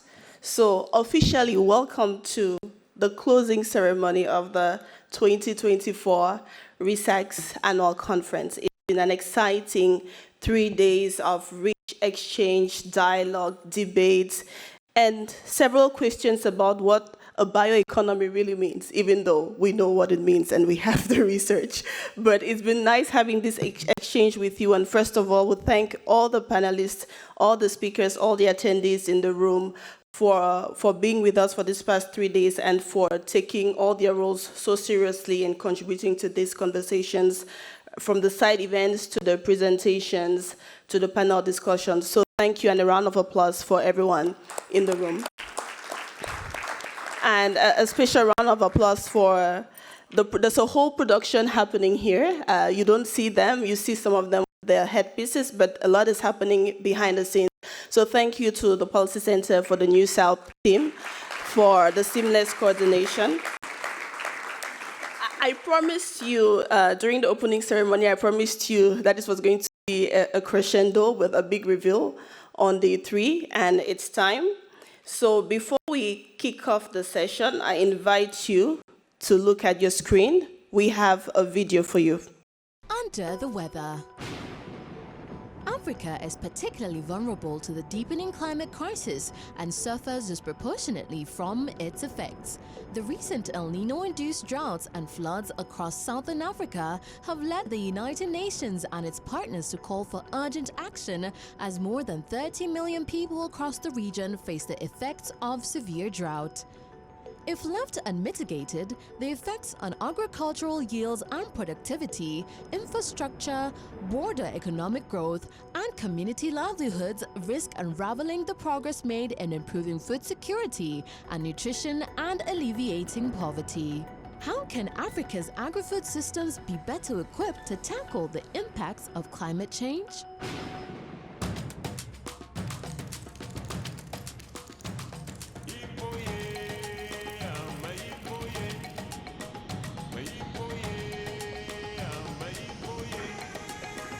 Published by Academia 2063 and the International Food Policy Research Institute and presented during the ReSAKSS Annual Conference, the Annual Trends and Outlook Report is the official monitoring and evaluation report for the Comprehensive Africa Agriculture Development Program, CAADP.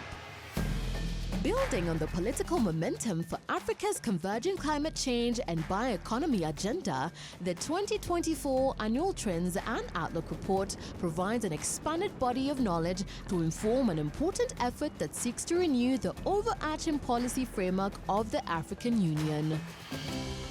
The report covers critical topics related to climate change and the bioeconomy within the context of African agri-food systems transformation, with a focus on 3 thematic areas: impacts and responses to climate change. Review the evolving policy landscape with pathways to strengthen Africa's shared development focus by adopting a bioeconomy lens. Take a deep dive into existing evidence on the impacts of climate change on the macroeconomy, analyzing impacts on African economies and highlighting opportunities for agri-food systems transformation. Assess current methane concentrations across the continent, exploring the relationship between methane emissions and cultivated crop types. Bioeconomy opportunities. Explore a selection of country-level bioeconomy experiences in Africa, Latin America, and Southeast Asia that showcase good practices, policy innovations, key drivers, and success stories. Walk through a business case for adopting the bioeconomy as a new paradigm for sustainable economic growth and development through employment generation, opportunities for women, private sector investments, and new competitive value chains. Policy action. Review the policy landscape to understand the current state of climate finance flows to food systems in Africa and analyze the barriers that hinder the effective mobilization and use of climate finance for food systems adaptation. Learn more about the key regulatory changes needed to foster renewable energy in Africa. The research analyzes green energy as an output and input of bioeconomy and tracks existing channels through which transitions to renewable energy sources are taking place, including solar biofuel, hydro, wind, and green hydrogen. As the African Union leads continent-wide efforts to unveil the Post-Malabo Agenda for Action on CAADP, this 2024 edition of the ATOR offers the best possible evidence and analysis to help key actors involved in the process make informed choices as they chart a new strategic direction for Africa for the next decade. Have an excellent read. Ladies and gentlemen, please welcome to the stage the chairperson of the closing ceremony, Dr. Godfrey Bahigwa, Director of Agriculture and Rural Development at the African Union Commission. You are welcome to download the report by scanning the QR code on your screen. And now please join me in welcoming to the stage the speakers of the closing remarks. Iman Tami Alami, Head of Scientific Division at National Institute of Agricultural Research. Dr. Karim Lainawi, Executive President of the Policy Center for the New South.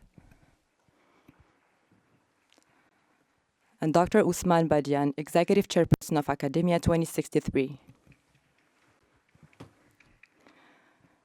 Dr. Godfrey, the floor is yours.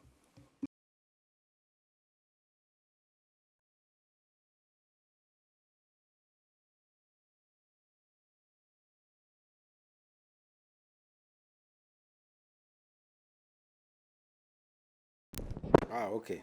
All right. This is the first time to stand here, so. Yes, I'm happy to be here. As introduced, Godfrey Bahigwa, Director of Agriculture and Rural Development of the AU Commission.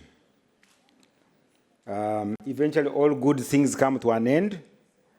So as much as you would have liked to stay here for another couple of days,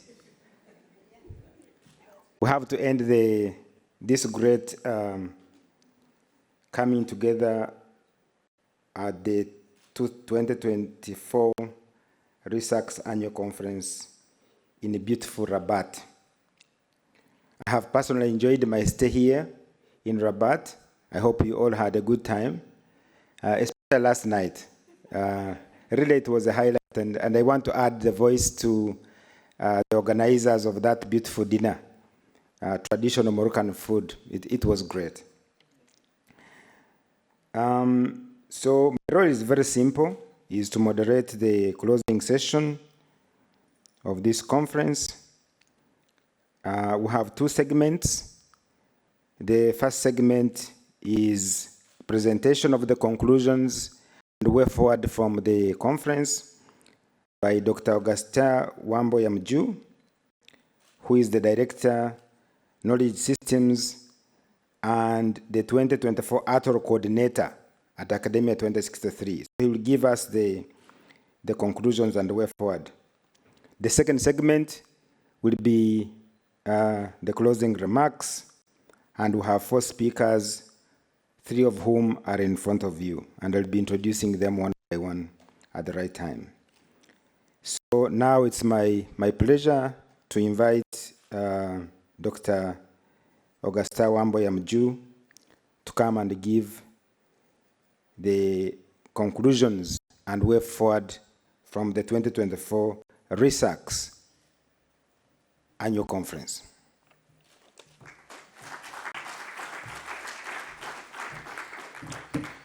Thank you very much, Godfrey. Yes. Good afternoon, everyone.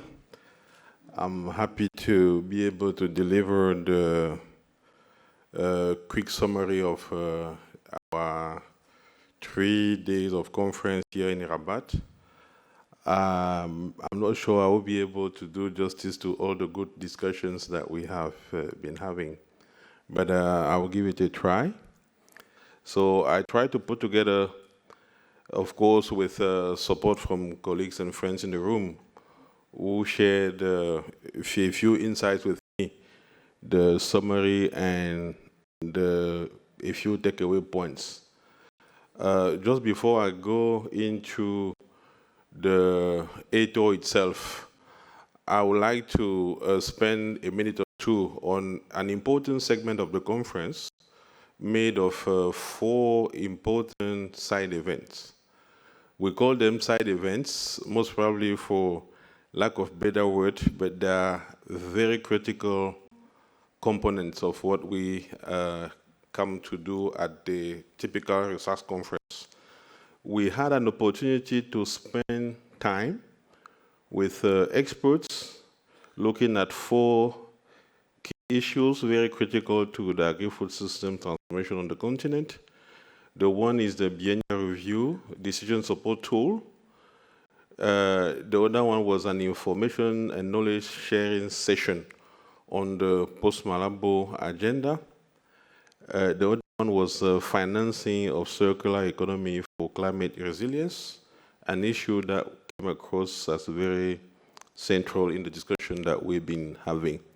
And then an opportunity to share an update on the local analysis network and the e-Atlas revamping ongoing work. So this emerged as very enlightening conversations, judging from the amount of questions or suggestions that we received from the floor. So we are very grateful that these events were well attended and help us to really identify areas where we need to improve. So thank you very much. Now, we started the conference saying that we are facing a very serious problem. The problem is well known, climate change.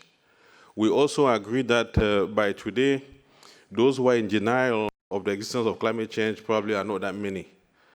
This problem is very serious because it's preventing us from having the resilient and sustainable agri-food systems that we would like to see on the continent in all countries. So we have to deal with this. We have to find solutions to mitigate and to adapt. Now, with the problem known, let me give you, just recall for your benefit, the strategic focus of this report. I will not spend time on it because we're very lucky to receive the video just before this session that gave us a tour d'horizon of what the report focused on. But you can see the key topics that were covered, that have been covered in the report that has just been released. So this is just to give you a photographic memory of what the report has. Now, in terms of the merit of the report itself, and also the fact that there is always scope for improvement, a lot has been said, but we were able to identify a few things. The topic that we have in the report appeared or came across as a very fertile area for research. Judging from what people have said, the document itself is of high quality and very rich. The concept of circular bioeconomy is relatively new to policymakers. It looks like it needs to be better communicated in a way that doesn't make people feel uncomfortable. We need to find the best way of getting the message across without creating susceptibilities. Looking at what has been shared here, participants felt that there are innovative methods and tools that have been developed. And for instance, when you look at the work that Dr. Jean-Paul Faye and the team have been doing on measuring greenhouse gas emission using remote sensing techniques and data, this offers an opportunity for us to rely on data that we develop, homegrown data, information that instead of getting from elsewhere, we rely on what we have. We have to trust the robustness of what we are able to develop. This conversation was also an opportunity to look into better ways of aligning the discussion with the ongoing CAADP Post-Malabo agenda. There are entry points, very solid ones, on how to help strengthen the new strategy, both from the planning phase all the way to the implementation. So going beyond this, I think the ETO will continue to serve as a very good repository of elements to inform actions on the ground going forward, beyond the declaration in Kampala. Now, on the specific issues of climate change, a lot has been said. One thing that we also realize is that people are having the tendency of holding less dogmatic positions on the issues, even though you still have to, because the issue is very technical, you still have to keep educating people on it.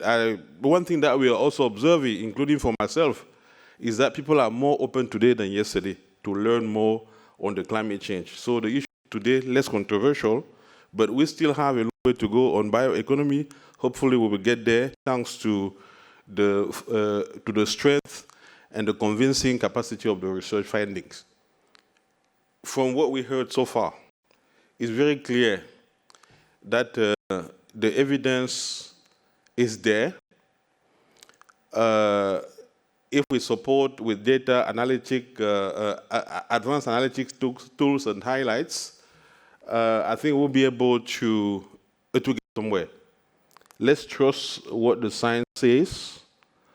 There are some important negative impact of climate change, and this underscores the need to strengthen the ability of countries and communities to anticipate. I think we are all aware that unless we do something about this, we will be watching the climate change take away our very hard-earned growth or positive results. There is a call for us to have a balanced approach between mitigation and adaptation strategies. It's very crucial for an effective climate change response in Africa, because if we are not careful and we are prioritizing A against B, I did it deliberately yesterday by asking a provocative question, because people have been struggling with this, including within the knowledge circle, whether we should go as a continent for mitigation or adaptation. Either way, we have to be balanced. Both are very important. There needs to be a broader and deeper analysis when it comes to the impact of climate change to cover all the food system components and beyond. Unless we do this, we'll be shooting in the dark. John was quite clear on this issue. I don't recall anyone challenging what John said because it's evident for us. As a research organization, academia will continue to work and to support this agenda on climate action, bioeconomy, and agri-food system transformation. So On the bioeconomy,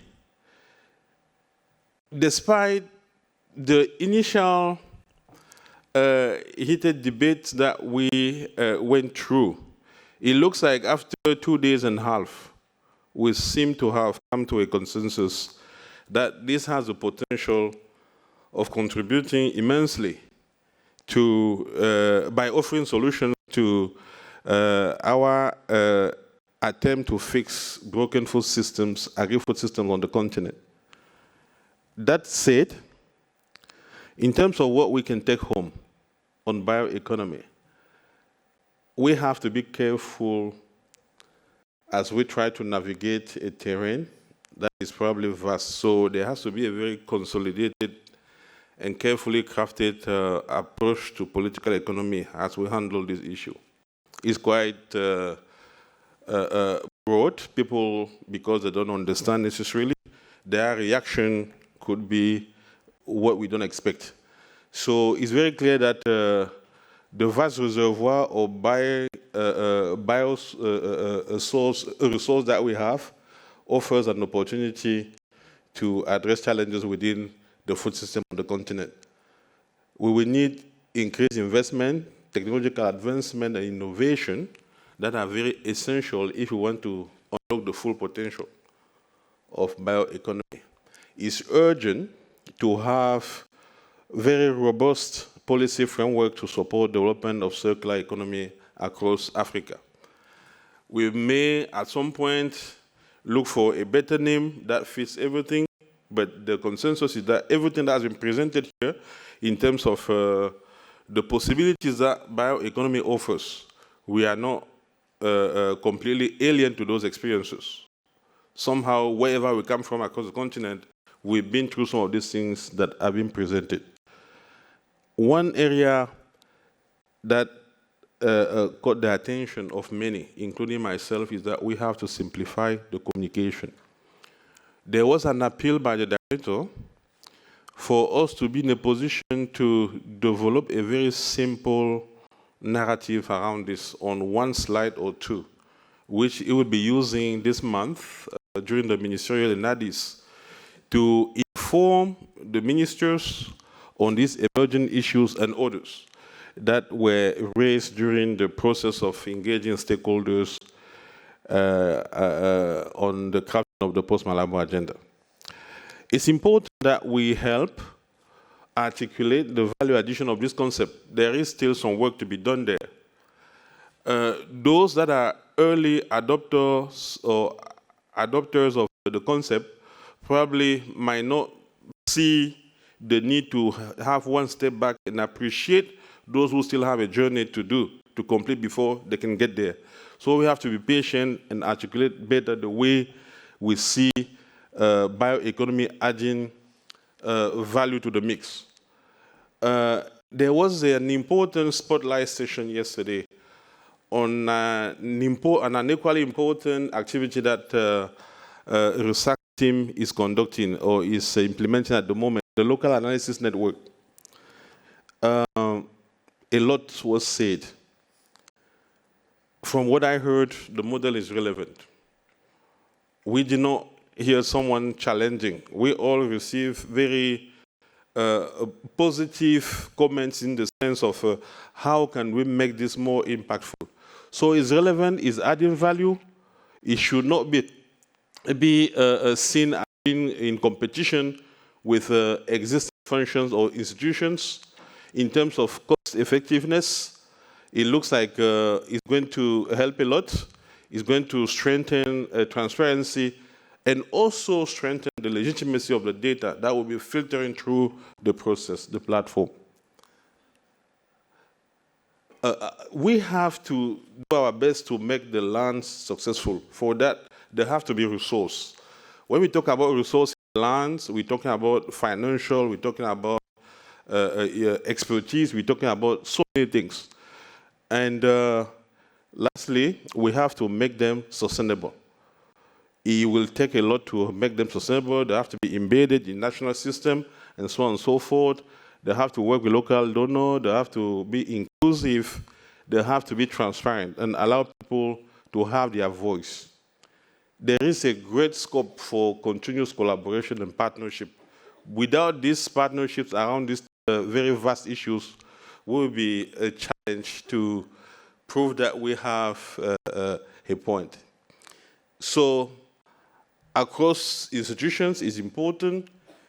There was an experience that was alluded to here yesterday by Ms. Makombe, the day before, about the partnership between AU, country stakeholders, and other partners working on climate change through the Comprehensive Action for Climate Change Initiative, the CAASP. This is very helpful. We have to look into ways of taking this to scale. It started at a modest level, but judging from the results that this was able to produce with very little, I think we have to consider that. Partnering more around bioeconomy.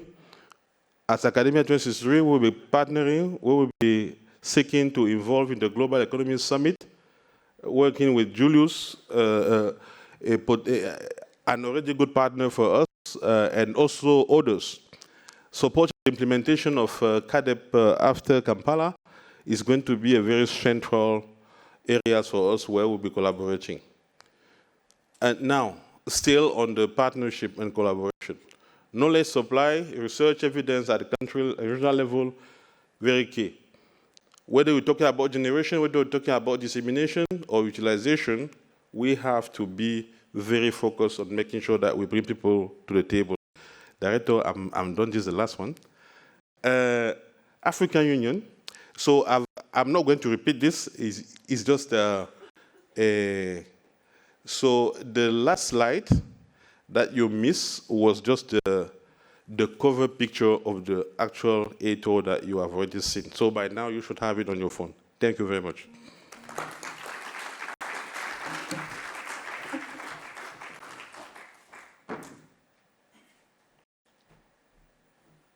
Yeah, thank you, Gus, for that rich summary of the outcomes and conclusions from this 2024 ReSAKSS Annual Conference. Thank you very much. Yes, now we have come to the second segment of this closing ceremony. And like I told you, we have 3 speakers. I'm going to limit each of you to maximum 5 minutes because we are standing between ourselves and people's lunch and those who are departing to Casablanca later this afternoon. So kindly keep your remarks to 5 or under 5 minutes. Now it is my pleasure to invite Dr. Imani Tami Alami, who is the head of the Scientific Division, National Institute of Agricultural Research, and also a member of the Academia 2063 Board of Trustees. The floor is yours.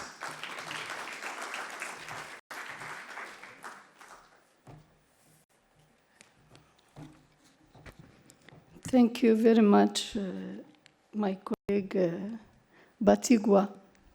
Thank you. It's difficult to speak after my colleague Augustin. He has all said. Yeah, dear colleagues, as we conclude 3 very engaging days of the 2024 ReSAKSS Annual Conference, I am particularly delighted to have been invited by the organizers to offer some closing remarks. I will keep them rather short.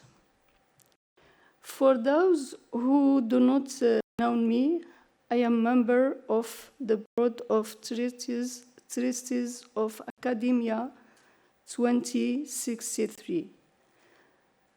Being a part of this conversation has been a privilege. Listening the discussion among participants, my impression is that this conversation is just beginning. I encourage Academia 2063 to explore all possible avenue to ensure that we remain connected and are given the platform to continue this engagement. Having said that, I must confess that even though I am not an expert in climate change and bioeconomy, I have 3 slides from these past 3 days that struck me. The first one, we cannot afford to let jargon separate science from action. We must work together to find the most efficient and effective way to build a consensus on that bioeconomy is and how it fits into our continental strategy to transform agri-food system in Africa. A second one is the valuable lessons have been shared from countries, different countries' experiences in mitigation, adaptation to climate change, as well as in connecting to agendas, to the 2 agendas. We have discussed, the 2 agendas we have discussed. Specific slides from Morocco could serve as a starting point for fostering peer learning among this community around ATOR and ReSAKSS in general, and this ATOR's action in particular.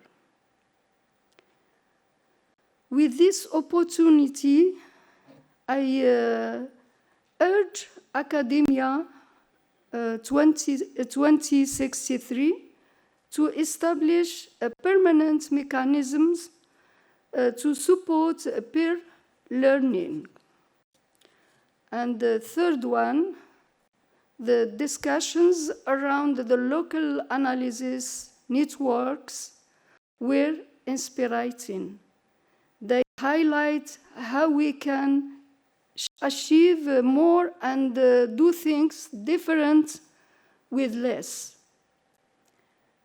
The success to scaling this initiative could be a game changer in sustainably addressing the component data challenges facing African countries. Thank you very much for your attention.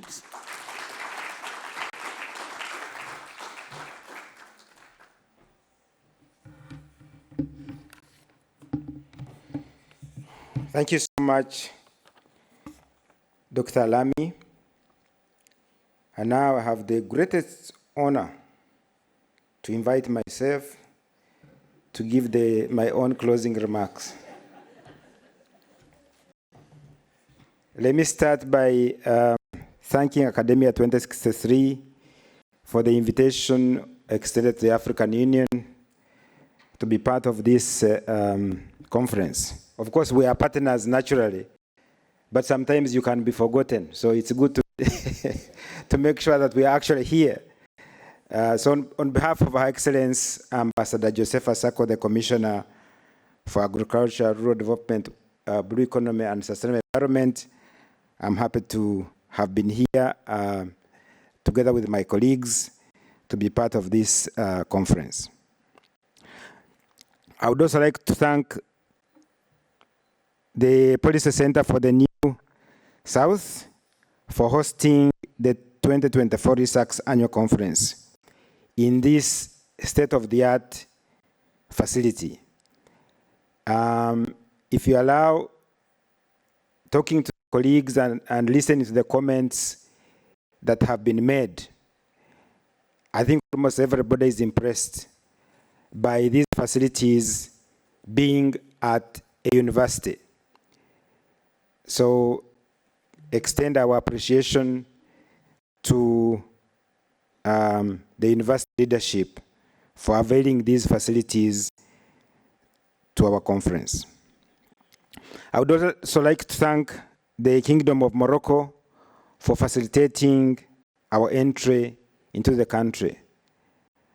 Some of us entered without actual visas in our passports, but the process was smooth.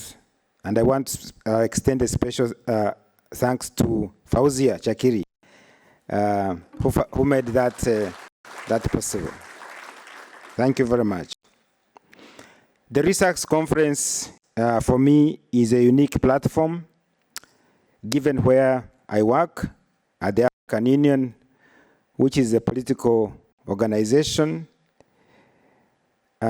So when I come to a conference like this, I'm able to take off my political hat, and it gives me an opportunity to exercise my academic part of the brain without any controversy, because the platform creates that free environment for intellectual exchange on important matters that are important for the continent. It just focuses on presenting the evidence as it is for our consideration. I'm happy with the evolution of the ReSAKSS from the older generation to the younger generation. I was smiling when I saw Wonderson presenting, because several years ago it was me that was making that presentation at the ReSAKSS annual conference. So seeing that transition to the younger generation gives me pleasure. And I want to encourage that transition to continue going forward. Yes. Yes, so going forward, as you saw the summary from Augustin, the author is a very rich document. The theme of the author on bioeconomy is welcome, but we need to continue educating the different constituencies to increase understanding and eventually ownership. Like I said, bioeconomy was one of the new technologies that was discussed during the formation of the 10-year CAADP Strategy and Action Plan, alongside other terminologies. And I did promise that if you give me a slide later this month, I'll be presenting this alongside the other concepts to our member states to receive guidance on them. Again, with that, I want to thank the leadership of Academia 2063 under Dr. Usman Badian and the entire team for having involved the African Union Commission to be part of this rich discussion. Thank you very much.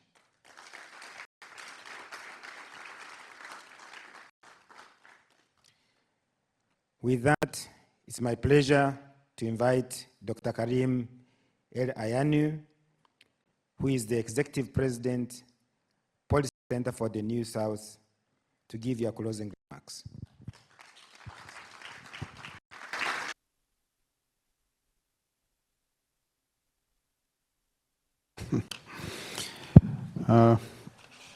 Well, let me first make a couple of comments on substance, and then thank you all. On substance, I think there are two issues. There's a lot on the what, little on the how, and that's of course normal, but in this sector we face so many challenges that they can be overwhelming for policymakers. So if you have a long list of what to do, it's difficult for decision makers. So I think there's an issue of priority, and this is one of the things we should be doing as transcriptors between academia, the academic world, and the decision-making world. I think that's what think tanks do, and that's what we do at the Policy Center. Digestible reforms, because most of the things that are proposed, that have been discussed here, are difficult. Difficult to implement, complex, sophisticated. They need the alignment of many stakeholders with different objective functions.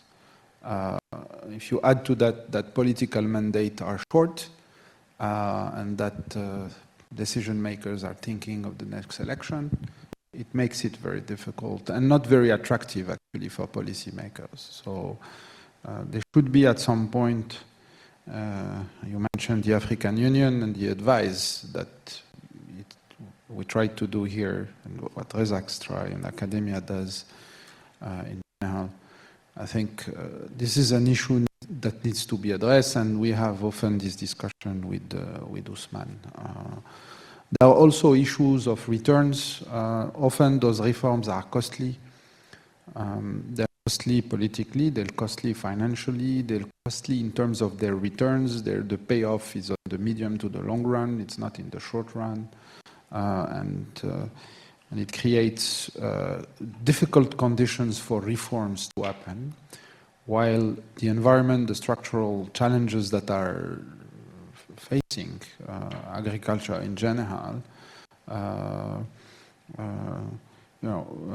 requires lots of energy, finance, alignment of interest, etc. So I think that's something that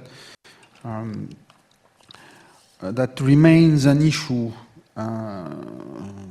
People working on agriculture tend to be together, and they need to speak to macroeconomists, they need to speak to the financial sector, they need to be, to have a voice in many of the policies, trade, industrial policies, etc., that affect the sector. I think we're not yet at the right level in general on the continent. That's what I can sense from here, but also more generally from the kind of work we do. This is going to be more and more difficult. I think you was mentioned during the conference and underlined at the concluding remarks that, of course, the toile de fond, what is the underlying sort of movement and tectonic, sort of dynamics that are there is, of course, climate, and that needs to be addressed very quickly. We don't have the governance at the global levels, COPs after COPs. They're larger and larger, but the achievement could be discussed, talking about 100,000 people not coming at the COPs. Okay, but we're still facing some basic challenges in terms of wastes along the value chains of agricultural product, deliveries, and market, pricing, marketing, so on and so forth. So let us be realistic here. And I think, Usman, you should continue to push this agenda and try also to sort of broaden it and share a sense of urgency. So our friend at the African Union, when you go back to Addis Ababa, convey the sense of urgency that we all, I think, share in this room, and the size of the challenges, the understanding that they are complex, and that this alignment of stakeholders is, in the end, the job of politics. To align the multiple stakeholders and utility functions. On the second part, let me thank Usman, first of all. We decided this together to organize it in Morocco a while ago, actually, and it was postponed, and then in the end you came. So it was great to have you all here in Rabat. At the Policy Center, we're not just a convener, we produce research, more than 200 pieces a year. I think it's important to be noted, because we have nice facilities, but we have also some brain. They are here. So maybe not me, but my colleagues for sure. So this is also a way to get to know each other. If there's things to do, we have a passion about public policy. the capacity to do things. Both, of course, think tanks are about form and content. It's both. It's a combination.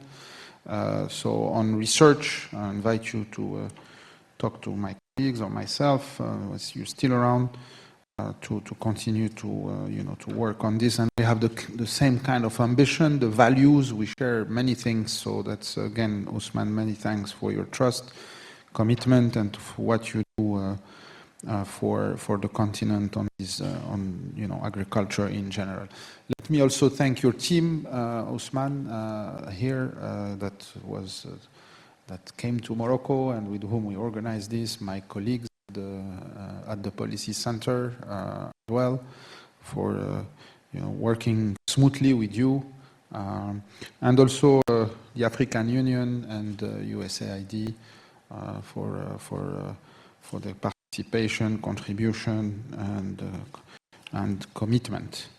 Let me close by wishing you safe travels, and also I hope you take some time to enjoy Rabat and also the region more broadly here in Morocco. So many thanks again.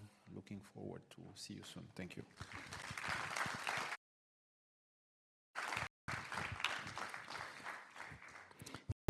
Thank you so much, Dr. Karim Edayainu, our host at this beautiful center. So Usman is going to be the last speaker, and after that, nobody can speak. But before he does so, I was asking and nobody gave me an answer. There has been that beautiful voice announcing the changeover events. Is that AI, or is there a human being behind it? No, that's me. Okay. Thank you very much for your service. Okay, thank you. All right. Thank you. And all right. I was just curious, at least I got my answer. So thank you very much. So again, colleagues, it's my singular honor and pleasure to invite Dr. Usman Badian, the Executive Chairperson of Academia 2063, to come and give closing remarks and send us away. Usman. Thank you, Godfrey. This has been my favorite, or the favorite edition of the ReSAKSS Conference. The logistics, the visuals, the venue, the way it's been managed, it's just excellent. So to Karim, you and your team, PCNS, our team from Academia 2063, thank you for a wonderful conference. Before I go further, actually, I guess most of you, there may be one or two who would know, that actually this conference, this program was started by Godfrey Bahigwa about 20 years ago. So he was on the other side when he did. So it's good to see the longevity of it, but also to see the success of that. It's been an honor to have among us here His Excellency Dr. Sadiqi from the Kingdom of Morocco, but also to have Her Excellency Ambassador Alawi with us. Of course, our own board member, Dr. Iman, here with us. It's been a pleasure seeing USAID, the Gates Foundations, among our long-standing partners being here, but also all the many delegates from the different countries, the different organizations that we work with being here with us, from UMA to the civil society organizations, RU Forum, the colleagues from the different universities and research centers. It's been a rich set of exchanges over the last 2.5 and 3 days. We appreciate your time. We appreciate your contribution to the ReSAKSS ATOR, but also to the conference. We have had wonderful days. The topic could not be more important, could not be more timely. We're talking about serious things and hoping to accomplish even more serious things as we go forward. So thank you to the co-editors who put together a wonderful team. Thank you to those who are part of the review process, the editing, the layout, all the different things that led us to where we are here. The logistics of getting here, the PCNS team, the academia team worked tirelessly to make sure that we had a very smooth conference. Thank you to all of you for all the efforts. As we conclude, actually, this conference, unveiling the report this year, the team has already started working on the next report for next year. The team of co-editors is in place. The topic is going to be on technology, the emerging technologies, how we're going to be deploying them to respond to the needs of food system transformations across the continent. The authors' workshop is probably going to take place in October. And we're going to be having the conference. Where's Mariama? So it's going to be a virtual edition. She was warning me, don't announce any place, okay? This is going to be virtual, inshallah, next year. So we're alternating once in person and once virtual. So we look forward to welcoming all of you, albeit virtually, to the edition of next year. We'll be leaving Rabat with a very good feeling of having accomplished something, a very successful conference, and a time again to say thank you to those who have supported us as a program since our days at IFPRI, and now working out of Africa here.